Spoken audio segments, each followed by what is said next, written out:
चलो दोस्तों शुरू करते हैं। और जिसने केस लॉ नहीं लिखा है वो तो यहीं लिख के जाएंगे, और जिसने क्वेश्चन नहीं लिखा होमवर्क वाला वो भी। कौन कौन बच गया? नहीं बहन नहीं, कौन कौन किसने कल क्वेश्चन लिख दिया था ये बता दो। भेज दिया था, मतलब बाकी बच्चे यहीं बैठेंगे। मैम को बुलाना, मैम को बुला दो जरा। भाई ये अलग ही दुनिया में है, पक्का नहीं आया था तो चलो कोई नहीं है ना।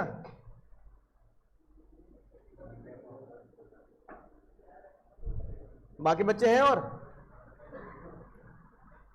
नहीं है? मैम को बुलाओ एक बार, भाई मैम को बुलाना। ध्रुव भाई तुम्हें बैठना है क्लास के बाद केस लॉ लिखने के लिए। नहीं नहीं नहीं, क्लास में दिखा कहा था मैंने।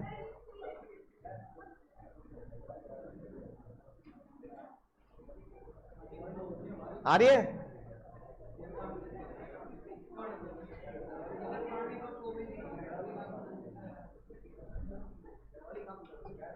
मैम ये ना बालक थोड़े नालायकी कर रहे हैं, और इन्हें खुद को बताए पहली क्लास में कि सबसे ज्यादा नंबर कम लॉ में आते हैं और सबसे ज्यादा भी लॉ में आते हैं। तो अभी कहने लगे सर हम भी लाएंगे 80+। पिछली बार हमारे बच्चे के 73 आए थे ना, अगर हम भी लाएंगे 73, लेकिन हालत ऐसे नहीं है। तो मैंने इनके यहाँ सजा डिसाइड की है कि जो बच्चे होमवर्क करके लाए हैं वो मुझे दिखा के निकल जाएंगे, और जो नहीं करके लाए आप लॉक लगा देना बाहर से, जब मैं फ़ोन करूँगा जब खोलना आप। हाँ हाँ, तो यही सजा है इनकी। एक बच्चा कह रहा मैं कई एक हफ्ते से आ नहीं रहा था, तो चलो उसको छोड़ देते हैं अगली क्लास से, वरना उस पीछे का छूट जाएगा भाई, समझ में नहीं आएगा।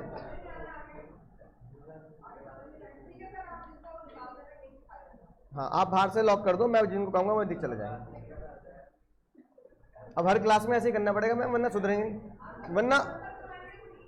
वरना ऑफलाइन और ऑनलाइन में फर्क ही क्या है? फिर तो ऑनलाइन ही ले लेते, जब करना ही नहीं है तो फिर ऑनलाइन ले लेते।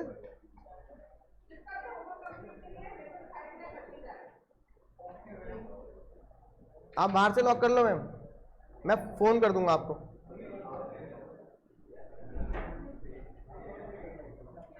यहीं रहोगे अब। फैजू कुछ नहीं हो कहेगा, फैजू भी यही बैठेगा। बाप का, दादा का, भाई का, सबका बदला लेगा रे फैजल, सबका बदला लेगा मैं।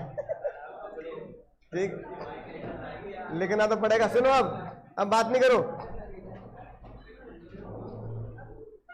ओ भाई कानून की किताब है, इज्जत से। चले भाई, ऑनलाइन वाले भी इधर ध्यान देंगे, ऑफलाइन वाले इधर ध्यान देंगे। अब बताओ, ऑनलाइन वालों को घर जाके चेक नहीं कर सकता मैं, तो वो बच जाते हैं, है ना। लेकिन वो नालायकी की अपनी सजा वो खुद ही भुगतेंगे ना। लेकिन मैं जब तक तुम्हें डिसिप्लिन में लाया जाएगा तो ऑनलाइन वालों को भी थोड़ी शर्म आएगी कि यार सर देखो ऑफलाइन में ऐसा कर रहे हैं, तो हमें भी कुछ शर्म करनी चाहिए, ठीक है ना। तो इसके बिना कोई सुधार। मैंने कहा ना भाई, तुम अभी बच्चे हो 12वीं के, अभी तुम 12वीं में ही हो, मैं तुम्हें 12वीं की तरह ट्रीट करता हूँ। अभी तुम प्रोफेशनल बच्चे नहीं बने। प्रोफेशनल तुम उस दिन बनोगे जब सीए इंटर में आ जाओगे। फाउंडेशन में तुम सब क्या हो? 12वीं के नालायक बच्चे हो, है ना। तो जब तक सीए इंटर में नहीं आओगे तब तक तुम्हें प्रोफेशनल मैं समझता ही नहीं। और 12वीं के बच्चे को, नालायक बच्चे को ऐसे ही ट्रीट किया जाता है, ठीक है, कि यहां लिख के आ जाना है, लिख के होमवर्क करके नहीं लाया तो यहां करके जाना है। और ये बताओ, जिन बच्चों ने होमवर्क कर लिया उन्होंने ग्रुप पे भेजा ना। अगर जिस बच्चे को लिखना नहीं आ रहा तो कम से कम किसी बच्चे का देख के लिख सकता है ना, कि भाई यार मुझे समझ में नहीं आ रहा प्रोविजन में क्या लिखूं। तो जिन बच्चों का मैंने लिख रखा है, बढ़िया लिख रखा है, थंब लिख रखा है, तो इसका मतलब ये मैंने चेक कर लिया ना वो, तो उस बच्चे क्या करो, देख के लिखो तो समझ जाएगा प्रोविजन क्या होता है और कैसे लिखना है। तो लिख के तो देखो यहीं जाना है, क्योंकि तुम्हें लग रहा है कि तुम सीधा एग्जाम में लिख दोगे। भाई ये गलत फहमी है ना। सीधा एग्जाम में लिख लेते तो 100 में से 100 इकोनॉमिक्स में, बिजनेस स्टडीज में आ चुके होते, पर आ तो नहीं रहे ना 100 में से 100। तो ऐसे ही सीधा एग्जाम में लिख दोगे तो 70+ नहीं आएंगे लॉ में।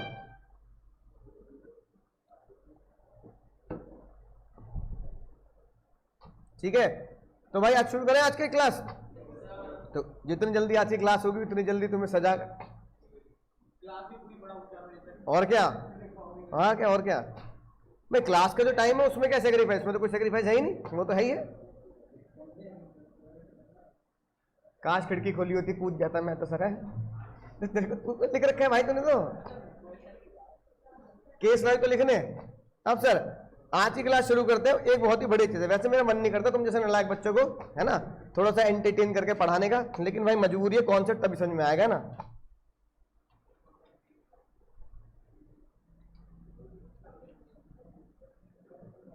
नाइनटीज का सॉन्ग है, हो सकता है कुछ बच्चों ने देखा हो, कुछ बच्चों ने ना देखा हो।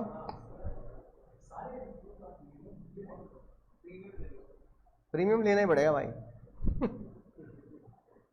सुनेंगे ध्यान से।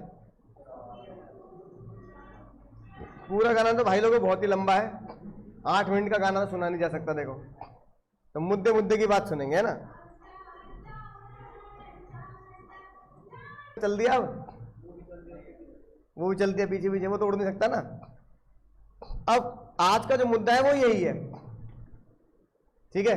आज का मुद्दा क्या है कि भाई अगर कोई किसी को अपना कौन चैप्टर पढ़ रहे हैं, अगर कोई किसी को अपना ऑफर भेजता है, कैसे भेजेगा? तो बस दुनिया में कबूतर ही है भेजने के लिए, पोस्ट से भेज सकता है ना। तो पुराने जमाने में चलते हैं, देखो पुराने जमाने में ईमेल तो था नहीं, ठीक है। तो या तो कबूतर से जाया करती थी चिट्ठियां, या फिर पोस्ट बॉक्स से जाया करती थी चिट्ठियां। तो अभी हम कबूतर को कबूतर की तरह ट्रीट कर रहे हैं, लेकिन हम एग्जाम में कबूतर को कैसे ट्रीट करते हैं? Post office. तो भाई मान लो कबूतर जा रहा है, नॉर्मल पोस्ट जा रही है ना, और कबूतर सलमान खान की चिट्ठी लेके जा रहा है, और सलमान खान ने वही इस पिक्चर में भी, है ना, चिट्ठी में लिखा मुझसे शादी करोगी, लेकिन यहां पे शादी करने के लिए किसको बोला है? रानी को नहीं, कौन? हाँ, भाग्यश्री, बहुत बढ़िया।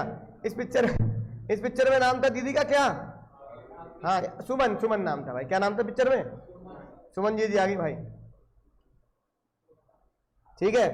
अब जब कबूतर चिट्ठी लेके पहुंचा, तो बताओ, पहला सवाल दुनिया ने यह पूछा कि जब कबूतर सलमान खान का चिट्ठी लेके उड़ गया, उसमें जो भी बात सलमान भाई ने लिखी हो, जो भी बात, सलमान भाई की बात कब पूरी मानी जाएगी? अरे तो ऑप्शन दे रहा हूं, जल्दी नहीं, ऑप्शन दे रहा हूं, घबराने का नहीं। सलमान भाई की बात पूरी मानी जाएगी जब सलमान भाई ने कबूतर उड़ा दिया होगा। जब सलमान भाई ने कबूतर, यानी पहला, है ना, पहला कॉन्सेप्ट। अगर एमसीक्यू होता तो ऐसी क्वेश्चन बनता, टेंट को भींच दिया उसका, है ना, कबूतर कह दीदी थी तुम पानी तो पिला दो पहले मुझे। दूसरा ऑप्शन, सलमान खान की बात पूरी मानी जाएगी जब सुमन जी ने वो चिट्ठी पढ़ ली, या सलमान खान की बात पूरी मानी जाएगी जब सुमन दीदी ने उस चिट्ठी का रिप्लाई दे दिया। बना दी 4 ऑप्शन, है ना। अब तुम्हें एक भाई आंसर एक ही सही है बस।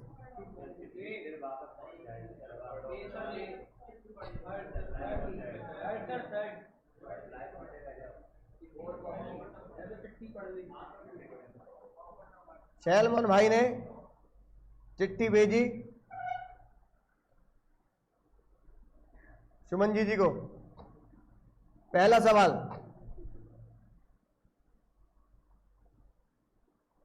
ठीक है, कबूतर उड़ता हुआ कहां पहुंचा, किससे भेजी? तो भाई कबूतर चूहे जैसा लग रहा होगा, लेकिन कबूतर मान लेंगे इसे, है ना। ठीक है, कबूतर मान लेंगे फिर भी इसे। और इसमें कबूतर क्या लेके उड़ा है? ऑफर लेके उड़ा है। तो क्वेश्चन नंबर 1 ये आता है, क्वेश्चन नंबर 1 ये आता है, व्हेन कम्युनिकेशन, यानी बात को क्या बोला जज साहब ने? Communication. When communication of Salman complete. तो यहां पे लिखते हैं communication of offer. When communication of offer, offer कौन दे रहा है? When communication of offer Salman complete, Salman का ऑफर का कम्युनिकेशन, सलमान के ऑफर की बात पूरी कब मानी जाएगी? कबूतर उड़ा, कबूतर पहुंचा, कबूतर की चिट्ठी पढ़ ली या रिप्लाई दे दिया? पढ़ ली, ठीक है ना। है जो भाई कह रहे रिप्लाई, बोलो। अब देखते हैं लॉ क्या कहता है, ठीक है। लॉ क्या कहता है? लॉ ये कहता है सलमान खान का ऑफर कंप्लीट कब माना जाएगा? जब सुमन जी वो क्या कर ले, हाँ, जब सुमन जी वो ऑफर लेटर रीड कर ले। क्या कर ले? रीड कर ले, है कि नहीं बात? अच्छा, अब सुमन के पास पहुंच गया ऑफर। अब सुमन हाँ करेगी या नहीं करेगी? करेगी। हम मान लेते सुमन क्या कर रही है? सुमन हाँ कर रही है। हाँ करेगी तभी रिप्लाई देगी, ना करेगी तो हो सकता है रिप्लाई ना दे। लॉ पहले बन चुका है, किसी चीज का रिप्लाई ना देना कभी भी यस नहीं होता। Rules of offer, rules of acceptance में तुम पढ़ चुके हो। तो सुमन दीदी ने कहा हाँ करना जरूरी जब है जब मैं ऑफर को एक्सेप्ट करना चाहती हूं, है ना। तो चलो तो कांटा आज खाओगे कल खाओगे? कांटा अभी खाओगे? तो ये बात क्या है भाई? ये बात बिल्कुल यार, मुझे मैसेज कर देना सर डॉक्टर ऑर्थो लिया ना, ठीक है, राइटिंग प्रैक्टिस में डाल देना sir please bring doctor ortho oil, ताकि अपने अपने घुटनों में क्या कर सके, लगाया, हाँ, ताकि दिमाग सही चलता रहे। और जो बच्चे एब्सेंट है उनके में तो एडीओ तक में वो डॉक्टर ऑर्थो मिलना पड़ेगा, ठीक है।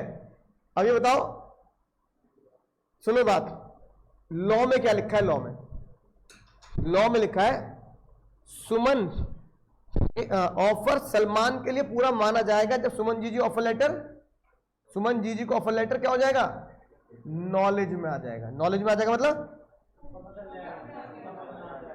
हाँ, नॉलेज मतलब उसकी उस तक पहुंच जाए, रीच में आ जाए। यानी कि ऑफर लेटर कब पूरा माना जाएगा? जब उसको कबूतर को पढ़ ले।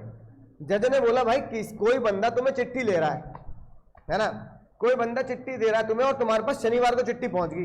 अब इस बात का कोई लॉजिक है? शनिवार को नहीं पढ़ता मैं, शनिवार को मैं चिट्ठियां नहीं पढ़ता भाई, ये कोई लॉजिक है कि नहीं? बात देखो ना भाई, कुछ लोग कहते हैं मैं शनिवार को हम लोहा नहीं खरीदते या ठीक है, उसका कोई ठीक है, मान लिया उनका जो लोहा व्यापारी होते हैं वो कहते हैं शनिवार को हम लोहा ना खरीदते ना बेचते, उनका कोई लॉजिक होगा। लेकिन भाई कोई ये कहते हैं शनिवार को मैं चिट्ठी नहीं पढ़ती। एक बच्चे एब्सेंट हो रहा है, मैं कह रहा भाई क्यों नहीं आया? शनिवार को नहीं आता मैं। भाई ये कोई लॉजिक है क्या? तो जज ने बोला भाई चिट्ठी ना पढ़ने का, क्लास ना जाने का, चिट्ठी ना पढ़ने का, काम ना करने का, ये कुछ ऐसी चीजें जिनको कोई लॉजिक विद्यार्थी दे नहीं सकता, है कि नहीं बात? वो जज हमेशा क्या मानेगा? बहाने मानेगा। अब तुम मुझे कह दो मैं कल ये हो गया सर मैं नहीं लिख पाया, ये नहीं लिख पाया, तो भैया मैं हमेशा क्या मानूंगा? बहाना ही मानूंगा। भाई ना पढ़ने के क्या होते हैं? 100 बहाने होते हैं, है ना। बहाने तुमने पहले तैयार कर रखे हैं, है ना। लेकिन जज के सामने बोलोगे, जज भी ये बोलेगा भाई बहाने तुमने पहले तैयार कर रखे। एक बार होता है तेरे हाथ में चिट्ठी आ गई, पढ़ क्यों नहीं रही उसे? Normally a man of ordinary prudence क्या करता है, हिंदी पिक्चरों में हमने देखा, जैसी डाकिया अंकल चिट्ठी लाते हैं तो जो चिट्ठी प्राप्त करता है वो अंदर भी नहीं जाता, वो भट्ट चिट्ठी खोल के वहीं पढ़ने लगता है। क्या बात हो गई? हाँ ठीक है, देखो कितना नेक्स्ट लेवल चला गया भाई, गाना भी बजता है फिर, ठीक है, समझाए ना बात। तो जज, पुराने जमाने के जज को भी ये कोई लॉजिक समझ में नहीं आया कि चिट्ठी रिसीव करने के बाद पढ़ने में समय लगाया जाए। तो जज ने बोला मेरे हिसाब से सलमान खान का ऑफर पूरा हो गया उस दिन, उस समय जब सुमन दीदी ने वो लेटर प्राप्त कर लिया, रिसीव्ड कर लिया, ठीक है, ये एक्ट में लिखा है। अब देखो तुम्हारी आईसीआई की किताब की गलती बताता हूं। आईसीआई किताब में चैप्टर नंबर 2 खोलोगे तो उसमें लिखा मिलेगा offer is complete for Salman when Suman ji read the letter. क्या लिखा मिलेगा? फिर नीचे एक और लाइन लिखी मिलेगी, है ना, offer is complete when Suman ji receive the letter, यानी when it is comes to the knowledge of Suman. अब ऊपर क्या लिखा है और फिर से क्या लिख रहे हो, है ना, रिसीव्ड। एक्ट में क्या लिखा है? एक्ट में, हाँ एक्ट में लिखा है कम्स टू द नॉलेज। अब एक चीज तुम्हें बताता हूं सर, जो मैं तुम्हें दे रहा हूं किताब, जो आईसीआई तुम्हें दे रहा है किताब, ओ फैजू भाई सुन लो सर, जो मैं तुम्हें दे रहा हूं किताब, जो आईसीआई तुम्हें दे रहा है किताब, ये कोई भी ऑथर तुम्हें किताब दे रहा है, वो सारी होती है लॉ की इंटरप्रिटेशन। क्या होती है? लॉ की इंटरप्रिटेशन, या लॉ को समझाने का, पढ़ाने का एक ड्राफ्टेड तरीका, कि मुझे ऐसा लगता है कि मैं ये पढ़ाऊंगा, फिर ये पढ़ाऊंगा, फिर ये पढ़ाऊंगा, स्टाइल में पढ़ाऊंगा। जो लॉ पार्लियामेंट से पास होता है भाई, जो लॉ, उस लॉ को बोला जाता है बेयर एक्ट। क्या बोला जाता है बाबू? क्या बोलते हैं? Bare act. बेयर एक्ट वो होता है जो पार्लियामेंट से पास होता है, जिसमें इतनी सी भी चेंज करने का गुंजाइश, पार्लियामेंट ने जो पास कर दिया उसमें बदलाव भी कौन करेगा? तुम और मैं नहीं कर सकते। तो जब तुम कॉन्ट्रैक्ट एक्ट के बेयर एक्ट को पढ़ोगे, यानी जो पार्लियामेंट से पास हुआ, ब्रिटिश इंडियन पार्लियामेंट से पास हुआ, जो ब्रिटिशर्स ने पास किया था, उसमें तुम देखोगे तो वहां भी ये लिखा है when it's comes to the knowledge of offeree. ठीक है, अब सर मैं क्या करें, आईसीआई में गलती है तो कई बार क्या होता है अकाउंट्स में तुम देखते हो कि आईसीआई किताब में गलती मिल जाती है। ठीक है, जब तक आईसीआई नहीं सुधारता तब तक आप ये कर सकते हैं, when it's comes to the knowledge of offeree and offeree will read the letter. लेकिन अगर तुम लिखते हो when it's comes to the knowledge of offeree, दुनिया की कोई ताकत इस आंसर को गलत नहीं करती है ना, समझ नहीं बात। आगे हम अपनी मर्जी से वाली लाइन में लिख देते जो आईसीआई ने लिखी है बात, when it's comes to the knowledge of offeree and when it's read by the, कोई दिक्कत नहीं। अब देखो सुमन जी ने क्या किया, हाँ बोली होगी, तो सुमन जी ने भी कबूतर पकड़ा। अब सुमन जी ने जो कबूतर पकड़ा उसके भी पैर में क्या बांध दिया, बत्तख जैसा लग रहा है, ठीक है, उसके भी पैर में बांध दिया क्या, और क्या लिखा, एक्सेप्टेंस, कि मैं शादी करने के लिए क्या हूं, तैयार हूं। अब क्वेश्चन नंबर 2 जो बनेगा वो सुमन जी के लिए बनेगा, है ना भाई। क्वेश्चन नंबर 2 जो बनेगा इसके लिए बनेगा, क्वेश्चन नंबर 2 ये बना, when communication of acceptance, when communication of acceptance by Suman complete, Suman के लिए एक्सेप्टेंस कब पूरी मानी जाएगी, बोलो भाई। अरे इसका भी कोई सोच रहे हो कब, जब सलमान की नॉलेज में आ जाए भाई, जो बात सुमन के लिए वो लगती है वही बात खत्म, सिंपल आंसर है। When acceptance letter, when acceptance letter reach, लिखते हैं when acceptance letter comes to the knowledge of, comes to the knowledge of Salman, simple है। Offer for complete when comes to the knowledge of Suman, offer for the acceptance for the offering complete when it comes to the knowledge of, अब ये तो sir बच्चों वाली बात होगी, बहुत ही टुच्ची बात हो गई ये तो। अब मुझे ये बताओ, सैलमन भाई को लगा कि यार ऑफर तो मैंने दे दिया, ये ऑफर मैंने दे सुमन जी को गलती से दे दिया यार, कैटरीना कैफ को देना चाहिए था, ठीक है। अब सुमन जी ने कहा कि भाई ऑफर तो मेरे पास आ गया, अब तुम्हें किसको देना चाहिए था किसको देना नहीं चाहिए था, इससे मेरा कोई ले लेना है नहीं, है ना। अब सलमान खान चाह रहे हैं, हमारे देश में कहावत चलती है भैया, सांप भी मर जाए लाठी भी ना टूटे, यदि मेरा ऑफर भी पहुंच गया और मेरी सुमन से शादी भी ना हो, अजीब सी बात है, पहले तो ऑफर दे दिया, फिर पता है ऑफर कहां पहुंच चुका होगा, सुमन, और पता है सुमन क्या कर चुकी होगी, पढ़ चुकी होगी, और पता है सुमन ने लहंगा भी ऑर्डर कर दिया होगा 20 लाख का ही, चलो ठीक है ना, राइट। पता है सुमन ने शादी की तैयारियां भी शुरू कर दी होंगी, लेकिन सलमान भाई अभी भी ये चाह रहे हैं कि शादी ना हो, कुछ ऐसा हो जाए कि सुमन के साथ शादी ना हो।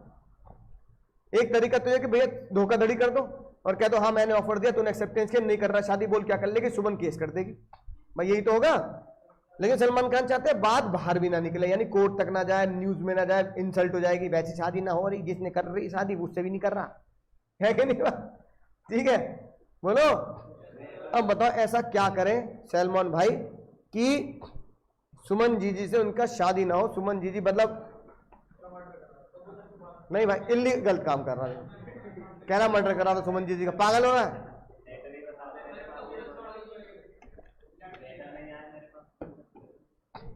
नहीं उसे पता सुमन तक लेटर पहुंच गया है, एक लेटर नहीं आया तो कोई बात नहीं, झूठ बोले क्या होगा, सुमन कहेगी मैं तो हाँ कर रही हूं, दूसरा लेटर ले ले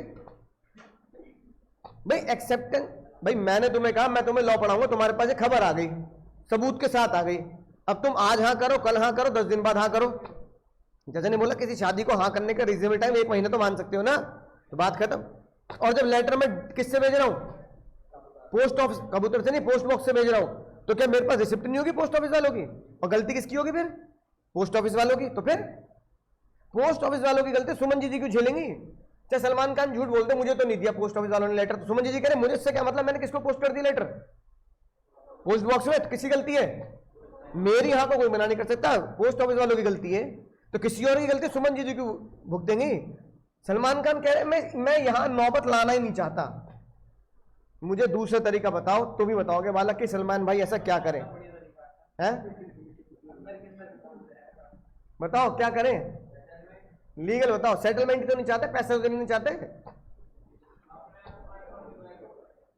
हाँ भाई, एक बहुत कितने बोले भाई? यार भाई ये पहली बार पढ़ता हुआ लगा मुझे, वरना ये इधर उधर बातें करता रहता दोस्त यारों से, है कि नहीं बात?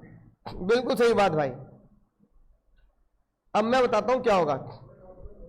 बिल्कुल सलमान भाई को ये एक्टिंग करनी पड़ेगी,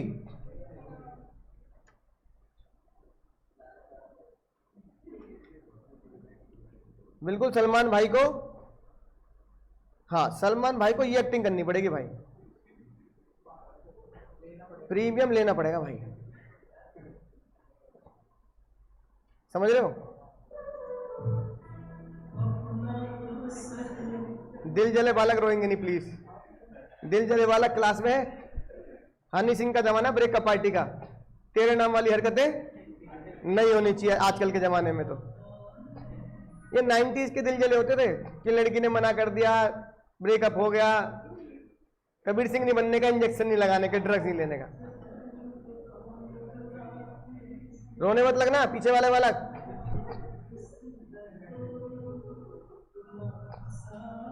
अब ये बताओ, अगर सलमान भाई इस हालत में किसके पास पहुंचेंगे? सुमन के सामने पहुंचेंगे, और भाई बिल्कुल रोते रोते सुमन जी से बोल दें कि मैंने गलती से तुम्हें शादी का ऑफर दे दिया, मैं अपनी गलती मानता हूं, लेकिन अगर तुमने हां कर दी तो मेरी हालत, शादी के बाद हम दोनों ऐसी मिलेंगे, हम दोनों की हालत क्या हो जाएगी? ऐसी हो जाएगी, लोग तुझे खदेड़ रहे होंगे उधर, मुझे इधर खदेड़ रहे होंगे लोग। तो इससे पहले शादी के बाद हम दोनों का जीवन क्या हो जाए? बर्बाद हो जाए, है ना? शादी ना हो तो ज्यादा अच्छा है। अब ये तो ऐसी हरकतें करने के बाद सुमन जी के दिल पे लगेगी बात। तो सुमन जी ने बोला ठीक है सलमान भाई, एक काम करते हैं, अगर तुम इतना ही दुख है तुम्हें अपने ऑफर देने का, इतना ही दुख है तुम्हें, तो मैं क्या करती हूं, हाँ ये मत कहना मैं आत्महत्या कर लेती हूं, नहीं भाई नहीं, मैं क्या करती हूं, मैंने ऑफर लेटर पढ़ा, मैंने एक्सेप्टेंस लेटर बनाया, मैंने अपना लहंगा भी तैयार करवा लिया, एक्सेप्टेंस लेटर भी तैयार करा लिया, और तुम्हारी इस हालत को देखकर मैं दोनों को ही फाड़ने के लिए तैयार हूं।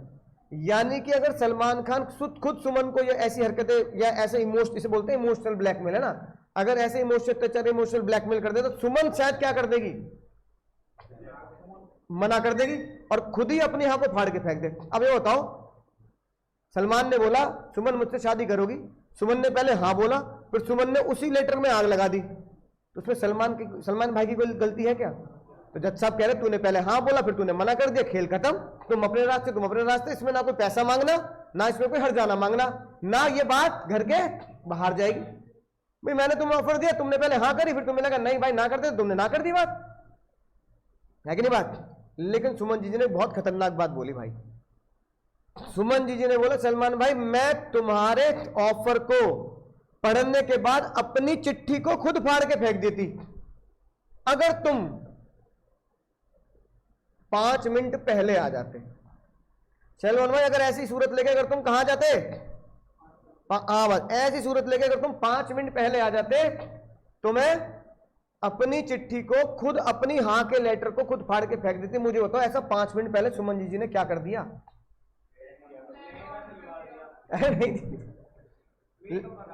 लहंगा कैंसिल कर देंगे यार, क्या बात कर रही हो? बोलो, लहंगे के पीछे पड़ गई। हाँ मुझे कह रही लहंगा पोस्ट कर दिया होगा। अरे नहीं यार, कानूनी बात करो, क्या कर दिया होगा? हाँ सुमन दीदी ने अपना लेटर पोस्ट बॉक्स में, आयो बताओ, अगर सुमन दीदी ने अपना यस का लेटर पोस्ट बॉक्स में डाल दिया तो सलमान खान का ऐसा रोना धोना कोई वाजिब है? या इसका कोई ऐसा सुमन दीदी को पड़ेगा? नहीं। सुमन दीदी कह रही भाई तूने अपना लेटर मुझे दिया, मैंने अपनी हाँ बनाकर क्या कर दी, पोस्ट बॉक्स में डाल दी, इसका मतलब मेरी एक्सेप्टेंस भी क्या हो गई, तेरे पास जाने के लिए उड़ गया, यानी कबूतर उड़ गया, पोस्ट बॉक्स में डाल दिया। अब मैं अपनी हाँ को खुद फाड़कर नहीं फेंक सकती। अब लेटर बॉक्स तोड़ना ये सब चीजें गैर कानूनी काम है। तो जज ने बोला सुमन दीदी यार ये बहुत गजब की बात कर दी आपने। मतलब पहले तो बोला आपने क्या कि मैं क्या करूंगा, पहले तो बोला कि मैं क्या करूंगी, खुद अपना लेटर फाड़ के फेंक दूंगी, फिर बाद में बोल रही हो कि अपना लेटर फाड़ के फेंक देते अगर 5 मिनट पहले आ जाते। ये तो बहुत ही गजब की बात कर दी। तो सबसे खतरनाक क्वेश्चन बनता है क्वेश्चन नंबर 3। पहले क्वेश्चन नंबर 3 को मैं अपनी भाषा में तुमसे पूछता हूं। क्वेश्चन नंबर 3 ये कहता है, व्हेन इमोशनल अत्याचार, व्हेन इमोशनल ब्लैकमेल बाय, किसके द्वारा, सलमान भाई, है ना। When emotional blackmail by Salman भाई कंप्लीट, सलमान भाई का इमोशनल ब्लैकमेल कब पूरा माना जाए कि अब सलमान भाई इसके आगे रोने धोने का कोई फायदा, कब, जब लेटर पोस्ट कर दे। अब लेटर जब सुमन ने पोस्ट कर दिया, सलमान कितना ही रो धो ले, कितना ही रो ले, कितनी बड़ी एक्टिंग कर ले या सच में रो ले, सुमन कह रही, सुमन दीदी क्या बोलेगी अब, भाई अब रोने से कुछ फायदा, अब रोने से फायदा नहीं है, मैंने चिट्ठी पोस्ट, रोना दोनों तब तक लाजमी था जब तक आप मैं चिट्ठी पोस्ट। तो जज ने सवाल ये बनाया, बताओ सलमान भाई का इमोशनल ब्लैकमेल कब पूरा होगा, बोल मत लेना आंसर बताने के बाद भी।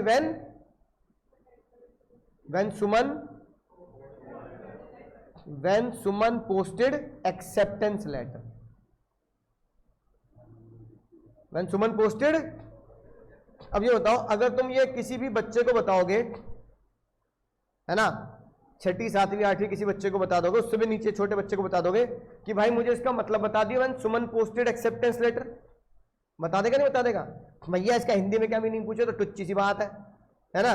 जब सुमन अपना एक्सेप्टेंस लेटर पोस्ट कर दे, जब सुमन अपना हाँ का लेटर पोस्ट कर दे, तब सलमान भाई का इमोशनल अत्याचार खत्म। तो यार ये बड़ी जज साहब को बेइज्जती लगी, जज साहब ने बोला यार इसका कुछ लीगल वर्ड ढूंढना पड़ेगा। क्या ढूंढना पड़ेगा, तो जिसे दुनिया कहती है पोस्टेड द लेटर, जिसे दुनिया कहती है पोस्टेड द लेटर, उसे जज साहब ने नया नाम दिया letter put into the course of transmission, letter put into the course of transmission.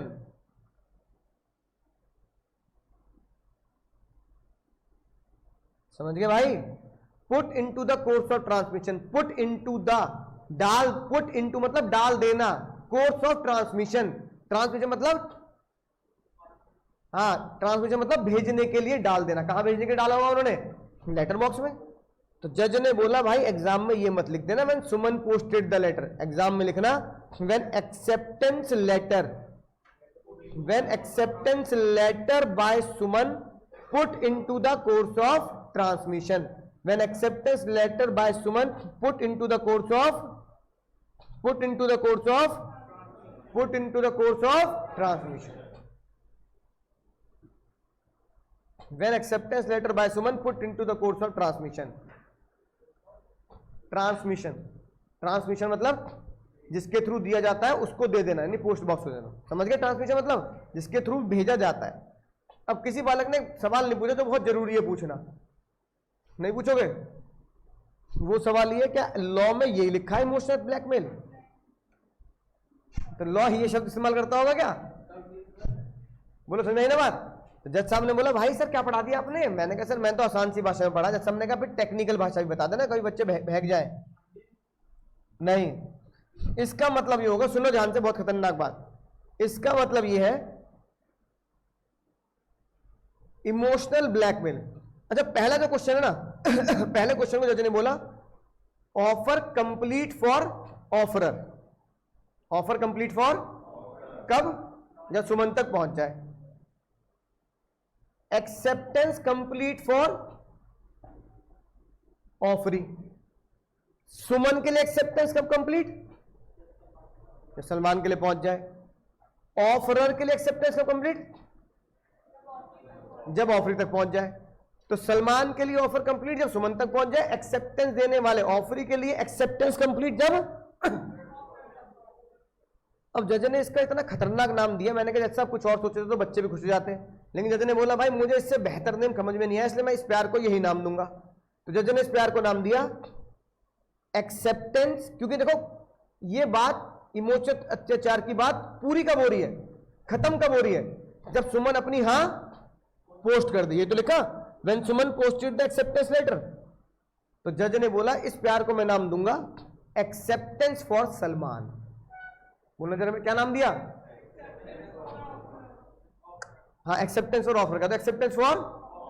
अब मैंने कहा जैसा अजीब सी बात नहीं लगती, एक्सेप्टेंस तो किसके लिए होनी चाहिए भाई, ऑफर अगर ऑफर के लिए होता है तो एक्सेप्टेंस किसके लिए होती है, जुए हो गई। ऑफर अगर ऑफर के लिए होता है, ऑफर अगर ऑफर के लिए होता है, पढ़ ले भाई, सर में जुए हो रही है, सर में जुए हो रही है, पढ़ नहीं रहा।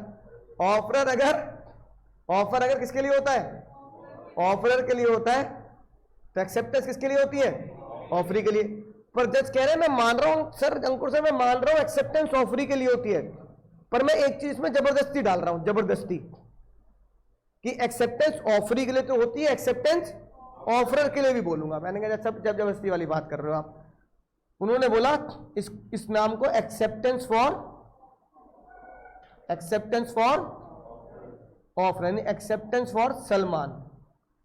मैंने कहा जज साहब ये गलत बात है। जज साहब ने बोला भाई अच्छा लगे बुरा लगे याद करना पड़ेगा। फिर जज ने बोला अच्छा बता सर, आप बता दो, आप मुझे बता दो इसको क्या नाम दूं, फिर मैं इमोशनल अत्याचार को क्या नाम दूं। ब्लैकमेल तो अब लॉ में लिख नहीं सकते ना, इमोशनल ब्लैकमेल को क्या नाम दूं कि लॉ में इमोशनल ब्लैकमेल लिखना अच्छा नहीं लगता है ना, तो कोई टेक्निकल नाम दो ना जो ऐसा लगे लॉ की भाषा पढ़ रहे हैं। और ये इमोशनल ब्लैकमेल रिलेट किससे करता है, सुमन की एक्सेप्टेंस है। जब सुमन अपनी एक्सेप्टेंस लेटर को क्या कर दे, जब सुमन अपने एक्सेप्टेंस लेटर को पोस्ट कर दे, यानी कि इमोशनल अत्याचार डायरेक्टली रिलेट करता है सुमन की हां पर। और सुमन कौन है, ऑफरी जो एक्सेप्टेंस देगी। तो मुझे इससे बेहतर कोई नाम नहीं लगा, इसलिए मैंने इसको नाम दे दिया एक्सेप्टेंस फॉर सलमान। अब एक राज की बात याद रखेंगे, ऑफर एक के लिए, एक्सेप्टेंस दोनों के लिए, ठीक है भाई, याद रखेंगे बात। क्या बात याद रखेंगे सर, ऑफर एक के लिए, एक्सेप्टेंस दोनों के लिए।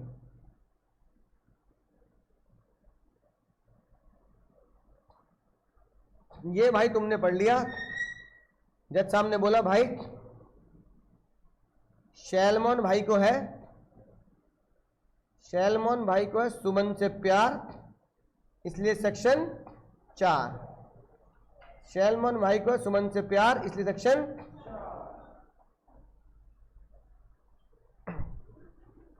तो सेक्शन 4 के 3 कॉन्सेप्ट है, तीनों मैंने क्वेश्चन फॉर्म में तुम्हें समझा दिए, क्योंकि क्वेश्चन जब अगर केस स्टडी आएगी तो क्वेश्चन फॉर्म में ही आएगी। अभी दिखाऊंगा केस स्टडी कैसे आएगी ना। तो सैलमन भाई को सुमन से प्यार, इसलिए सेक्शन 3 सवाल समझ गए। अभी बताओ पहला सवाल, ऑफर सलमान के लिए कब पूरा, सुमन के पास तक। ऑफर एक्सेप्टेंस सुमन के लिए कब पूरी, जब सलमान की नॉलेज में आ जाए। सबसे खतरनाक सवाल, एक्सेप्टेंस सलमान के लिए कब पूरी, जब लेटर पोस्ट करते, when the letter of acceptance is put into the course of. अगर तुम ये खतरनाक लॉ समझ चुके हो, इस सवाल का जवाब दे दो। ये सुमन जी ने इस पिक्चर में ही गाना गाया था, मेरे सवालों का जवाब दो ना, ऐसी सवालों का जवाब। ये रही भाई तुम्हारी एग्जाम की केस स्टडी। अभी कुछ अटेम्प्ट पहले ये तुम्हारे एग्जाम में क्वेश्चन आया था, बस मैंने नाम है ना अलग कर दिया, ठीक है। एग्जाम में आया ए ने लेटर पोस्ट किया एम को, तो मैंने अनारकली और मुन्नी कर दिया। लिखना एग्जाम में ऐसे ही है, ये रहा सॉल्यूशन। लिखना एग्जाम में ऐसी है, मैंने यहां पर लॉ नहीं लिखा, मैंने सीधा क्या लिखा है, एनालिसिस एंड, ये एनालिसिस और ये कंक्लूजन मैंने लिख दिया, क्योंकि प्रोविजन मैं अभी पढ़ा दूंगा इसके बाद।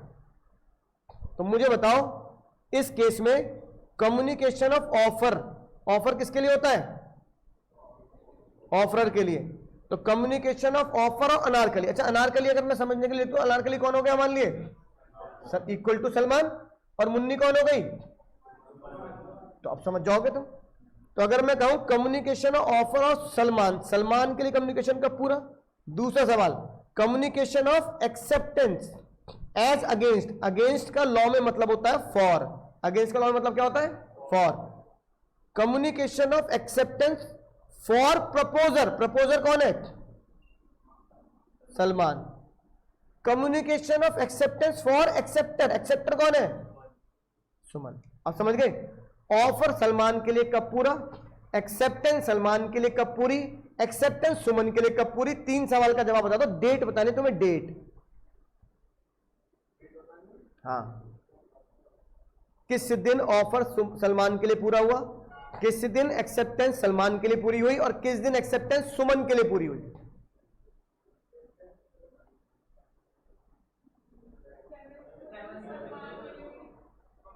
यानी ए का आंसर तुम दे रहे हो 7।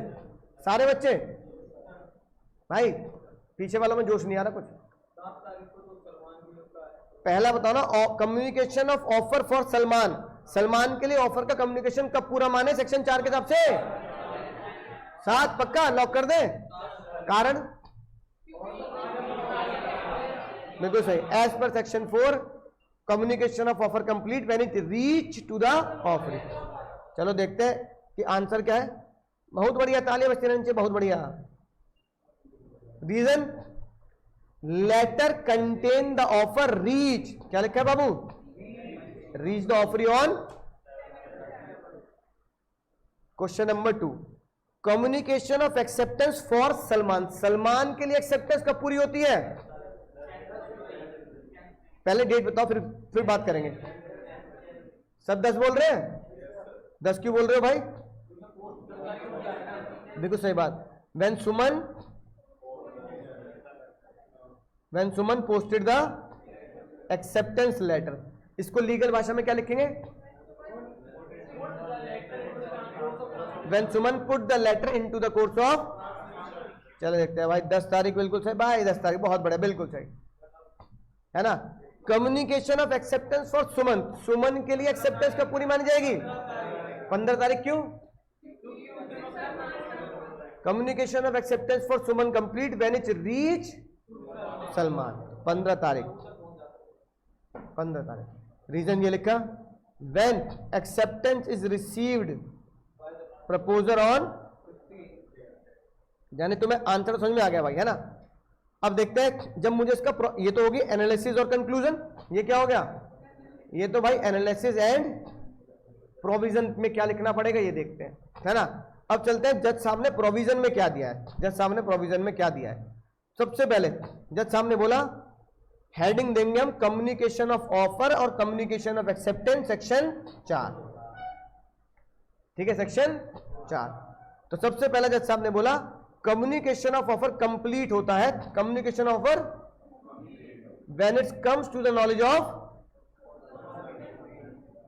When it comes to the knowledge of Suman. जिस साहब ने इसे क्या नाम दिया? व्हेन इट रीच द, जब वो सुमन तक पहुंच जाए, ठीक है। एग्जाम्पल देख लो, अगर वो 5 तारीख को लेटर दिया है और वो पहुंचा कब है? 7 तारीख, तो communication of offer by Salman कब पूरा होगा? सिंपल है बात। अब आती है 2 बातें, है ना। क्या चीज? वही फोटो लगा रखी है भाई तुम्हारे लिए, जो दिखाया है वही फोटो लगाया है। 1 मिनट रुक जाओ, पहले पढ़ाने दो मुझे, भी वाली बात पूरी करने दो। कम्युनिकेशन ऑफ एक्सेप्टेंस, जिसकी बात चल रही है, यानी बात चल रही है communication of acceptance. Communication of acceptance complete for Suman, Suman के लिए एक्सेप्टेंस कब पूरी मानी जाएगी? ये लिखी बात, when it comes to the knowledge of Salman, ठीक है ना। यानी कि सुमन दीदी is bound by the yes, Suman दीदी को अपनी हां पर टिके रहना पड़ेगा only when letter of acceptance is received by. अब सुमन दीदी मना नहीं कर सकती, मैंने भी गलती से हाँ कर दी, मैं मना कर रही हूं, मैं नहीं कर रही, शायद नहीं, अब नहीं कर सकती वो मना। तो मैंने बात, जज ने लिख दी बात, तेरी हाँ अगर वहां तक पहुंच गई है तो अब फिर, अब जैसे वो मना नहीं कर सकता, ऐसे अब तू शादी के लिए मना नहीं कर सकती। धोखाधड़ी के केस करने हैं तो फिर कोर्ट में हर जाना चलेगा, वैसे तो आप मना नहीं कर सकते, है, वो फिर तो अलग बात। वो कह रहा भाई दोनों ही चाहते ना करे शादी, फिर तो बात किसी को पता ही नहीं लगेगी ना, फिर तो मियां बीवी राजी, फिर तो कोर्ट तक तुम जाओगे नहीं। ओ भाई जीन दो भाई, इंडिया में रहना जीन दो यार। अंग्रेज का लॉ पढ़ रहा तो सोच भी अंग्रेजों वाली हो रही है इसकी, है कि नहीं बात। सुनो इधर, यहां हम गाने गा रहे हैं 7 जन्मों की पहली तारीख है, हम ये ऐसे गाने गा रहे हैं, और भाई 7 जन्म की जगह अगला दिन भी पूरा नहीं कर रहा। Communication of acceptance complete for Salman. Salman के लिए कम्युनिकेशन ऑफ एक्सेप्टेंस कब पूरी मानी जाएगी? अब जो तुमने बोला देखो ये लिखी बात, when stamped letter is duly posted by Suman, लेकिन इसको लॉ ने पहले क्या लिखा है? Acceptance complete when it's by the Suman. क्यों? अब सलमान भाई इमोशनली ब्लैकमेल कर कर भी उस लेटर को विड्रॉ नहीं करवा सकते। Now it is out of the power of acceptor. अब ये सुमन की पावर से भी बाहर हो गया, वो उसको क्या कर ले? फाड़ के फेंक दे। फाड़ के फेंकने को क्या बोला जाए सामने?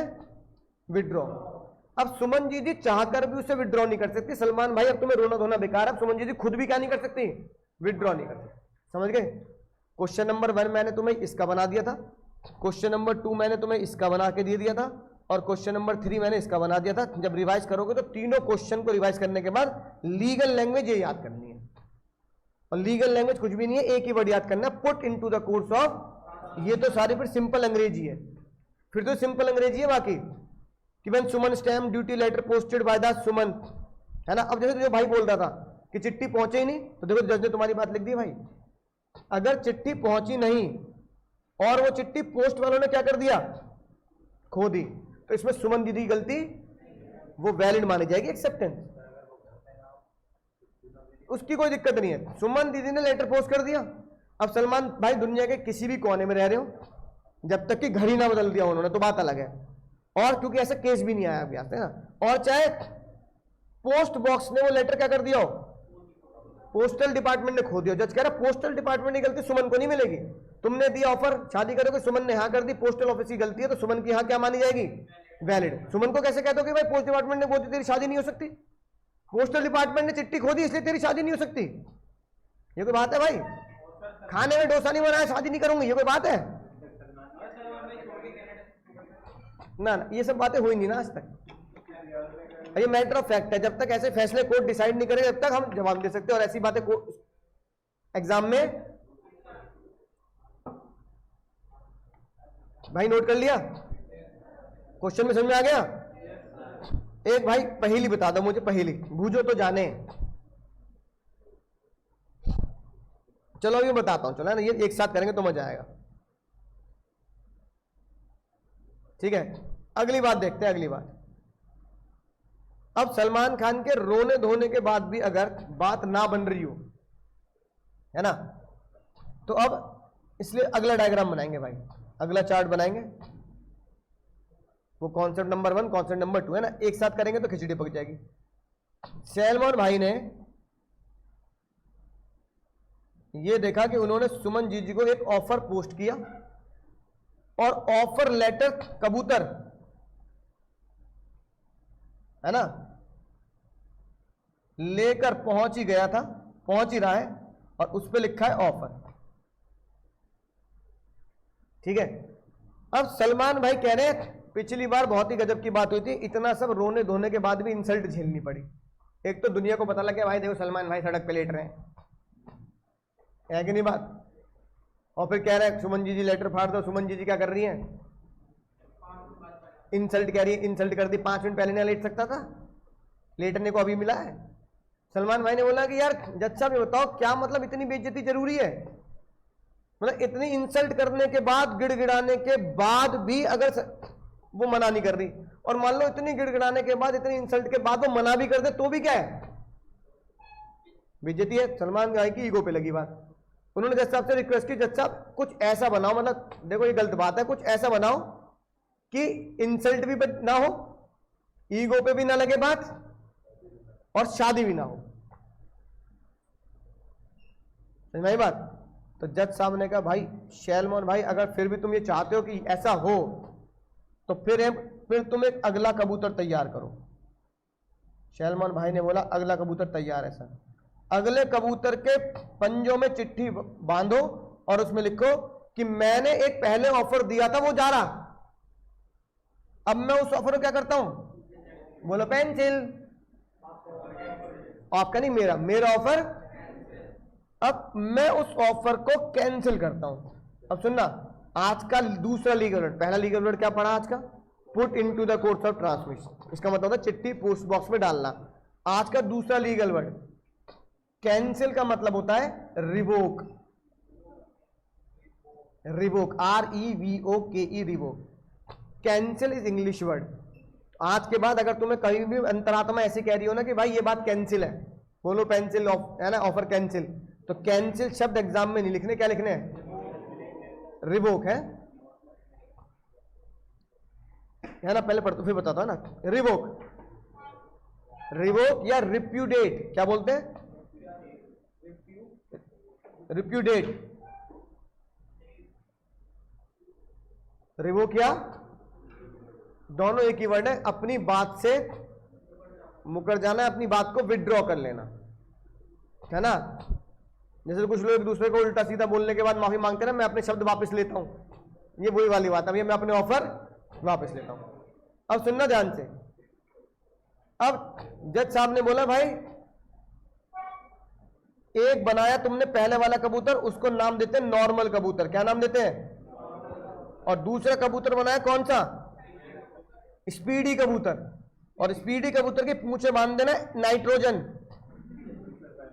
जैसे जॉन इब्राहिम अपनी बाइक में लगाता है धूम पिक्चर में, तो उसकी पूंछ में नाइट्रोजन बांध देना, और नहीं, और ये बोल देना कि भाई कुछ भी हो जाए इस समय से पहले तुझे वहां पहुंच जाना है, वरना बहुत ही ज्यादा इंसल्ट हो जाएगी, इस समय से पहले पहुंच जाना है। नॉर्मल कबूतर को इंडिया में बोला जाता है नॉर्मल पोस्ट, क्या बोला जाता है, और स्पीडी कबूतर को इंडिया में क्या बोला जाता है, भाई कोई डबल स्पीड पोस्ट तो नहीं है ना इंडिया में, दो ही पोस्ट है, एक नॉर्मल पोस्ट और एक। अब सलमान, पहला सवाल, सलमान भाई चाहते हैं उनका ऑफर सुमन जी खुद ना फाड़े, मैं खुद विड्रॉ करना चाहता हूं, तो सवाल ये बना till what time, till what time speed post of cancellation letter, मैं जानबूझ के कैंसिल लिख रहा हूं तुम्हें समझाने के लिए, speed post of revocation letter यानी speed post of cancel letter reach Suman, Suman तक वो लेटर किस समय तक पहुंच जाए या किस समय से पहले, या टिल को लिखते हैं बिफोर, टिल को चलो बिफोर लिख देता हूं, किस समय से पहले सुमन का सलमान भाई का स्पीड पोस्ट सुमन तक पहुंच जाए, और जिसमें वो ये पढ़ ले कि बोलो पेंसिल ऑफर हुआ, बताओ बोलो,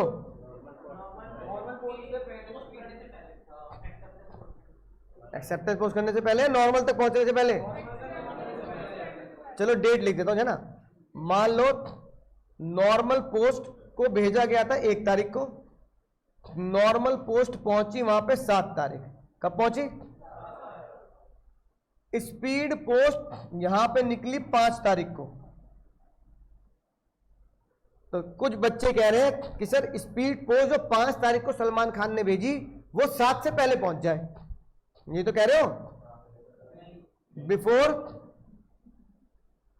नॉर्मल लेटर, यही तो होगा, नहीं, फिर कब पहुंच जाए,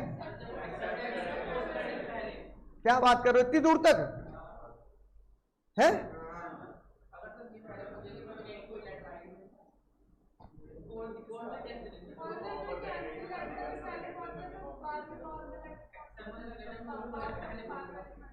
नहीं ऐसा नहीं है, ऐसा कुछ नहीं होता कि बाद वाली बात पहले मानी जाएगी, पहले वाला लेटर, ऐसा नहीं है लॉ में, ठीक है। अब जो बच्चे कह रहे हैं भाई नॉर्मल लेटर से पहले, बिल्कुल गलत जवाब, जज साहब ने बोला सलमान खान की स्पीड पोस्ट पहुंच जानी चाहिए सुमन जी के हाथ एक्सेप्टेंस लेटर के पोस्ट से पहले। अब देखो, अब सुनना ध्यान से, उसके बाद बनाना। सुमन जी ने फिर यहां पे हाँ कर दी, सुमन जी ने यहां ये कबूतर हाँ वाला उड़ाया, नहीं नॉर्मल पोस्ट, पहले तो वो लेटर नॉर्मल पोस्ट से उड़ाएंगे ना, नॉर्मल पोस्ट से उड़ाया कि हाँ मैं तुमसे शादी करूंगी, और ये उन्होंने उड़ाया 20 को। कब उड़ाया? नॉर्मल पोस्ट 20 तारीख को उड़ाया। तो जज ने बोला सलमान भाई का कैंसिलेशन लेटर कब तक पहुंच जाए? और बच्चे एग्जाम में पता है क्या लिखते हैं? 7 से पहले बच्चे लिखते हैं। अब पता नहीं पढ़ने के बाद भी क्यों लिखते हैं, बच्चे लिखते हैं बिफोर 7। क्या लिखते हैं? बिफोर 7। तुम्हारी अंतरात्मा कह रही है कि भाई सलमान भाई का नॉर्मल कबूतर 7 तारीख को पहुंचने वाला है, तो मेरा सलमान भाई का स्पीडी कबूतर 7 से पहले पहुंच जाए और सुमन को ये पता लग जाए कि भाई जो भी ऑफर सलमान भाई ने दिया है वो क्या है? कैंसिल है। तो अब जो भी ऑफर आने वाला होगा नॉर्मल पोस्ट से, उसे पढ़ना बेकार है, वो क्या हो चुका है? वॉइड हो चुका है, बेकार हो चुका है। जब साहब ने कहा नहीं भाई बिल्कुल गलत, पढ़ने दो सुमन को, सुमन को ऑफर लेटर, सुमन को सपने लेने दो, सजाने दो, कोई दिक्कत नहीं। सुमन की जो भी कानूनी कार्रवाई या सुमन की जो भी कानूनी राइट जिंदा होंगे, वो उसके कानूनी राइट जिंदा होंगे 20 तारीख को, जब वो अपनी हाँ को क्या कर देगी? जब वो अपनी हाँ को। इसलिए जज ने बोला कि सलमान भाई का स्पीड पोस्ट सुमन के पास जो लेटर पहुंचा ना ऑफर, उसको तो छोड़ो, उसको पढ़ने दो। बस ये बात ध्यान रखो, कब से पहले पहुंच जाए? यानी सुमन ने हाँ लिखी, सुमन ने हाँ लिखी, और सुमन बस हाँ लिख के स्टैंप लगा के, है ना, बस अपनी हाँ को पोस्ट करने वाली है। अपनी हाँ को पोस्ट करने से पहले उसके पास क्या आ गया? स्पीड पोस्ट आ गई, जिसमें क्या लिखा है? Offer cancel. तो सुमन जी को जज ने बोल दिया अब पोस्ट में मत डाल, अब तेरा राइट क्या हो गया? खत्म हो गया। अच्छा लगे बुरा लगे, अब सुमन जी जैसे तुमने सलमान भाई को बोला था ना 5 मिनट पहले आ जाते, तो जज ने सुमन जी को बोलते दीदी 5 मिनट पहले निकल जाती तो बच जाती। लेकिन क्या हुआ? अब स्पीड पोस्ट पहले आ गई। अब लॉ तो लॉ है, लॉ सबके लिए क्या है? तो जज ने बोला कैंसिलेशन लेटर कब तक पहुंच जाए? Till cancellation letter should be reach Suman till Suman posted acceptance letter. Date कौन सी लिख दूं भाई? 20। अब उन्होंने 20 को दिया है तो 20।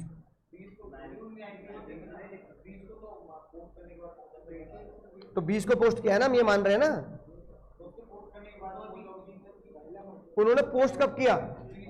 जिस दिन पोस्ट किया उस दिन खत्म उनका राइट।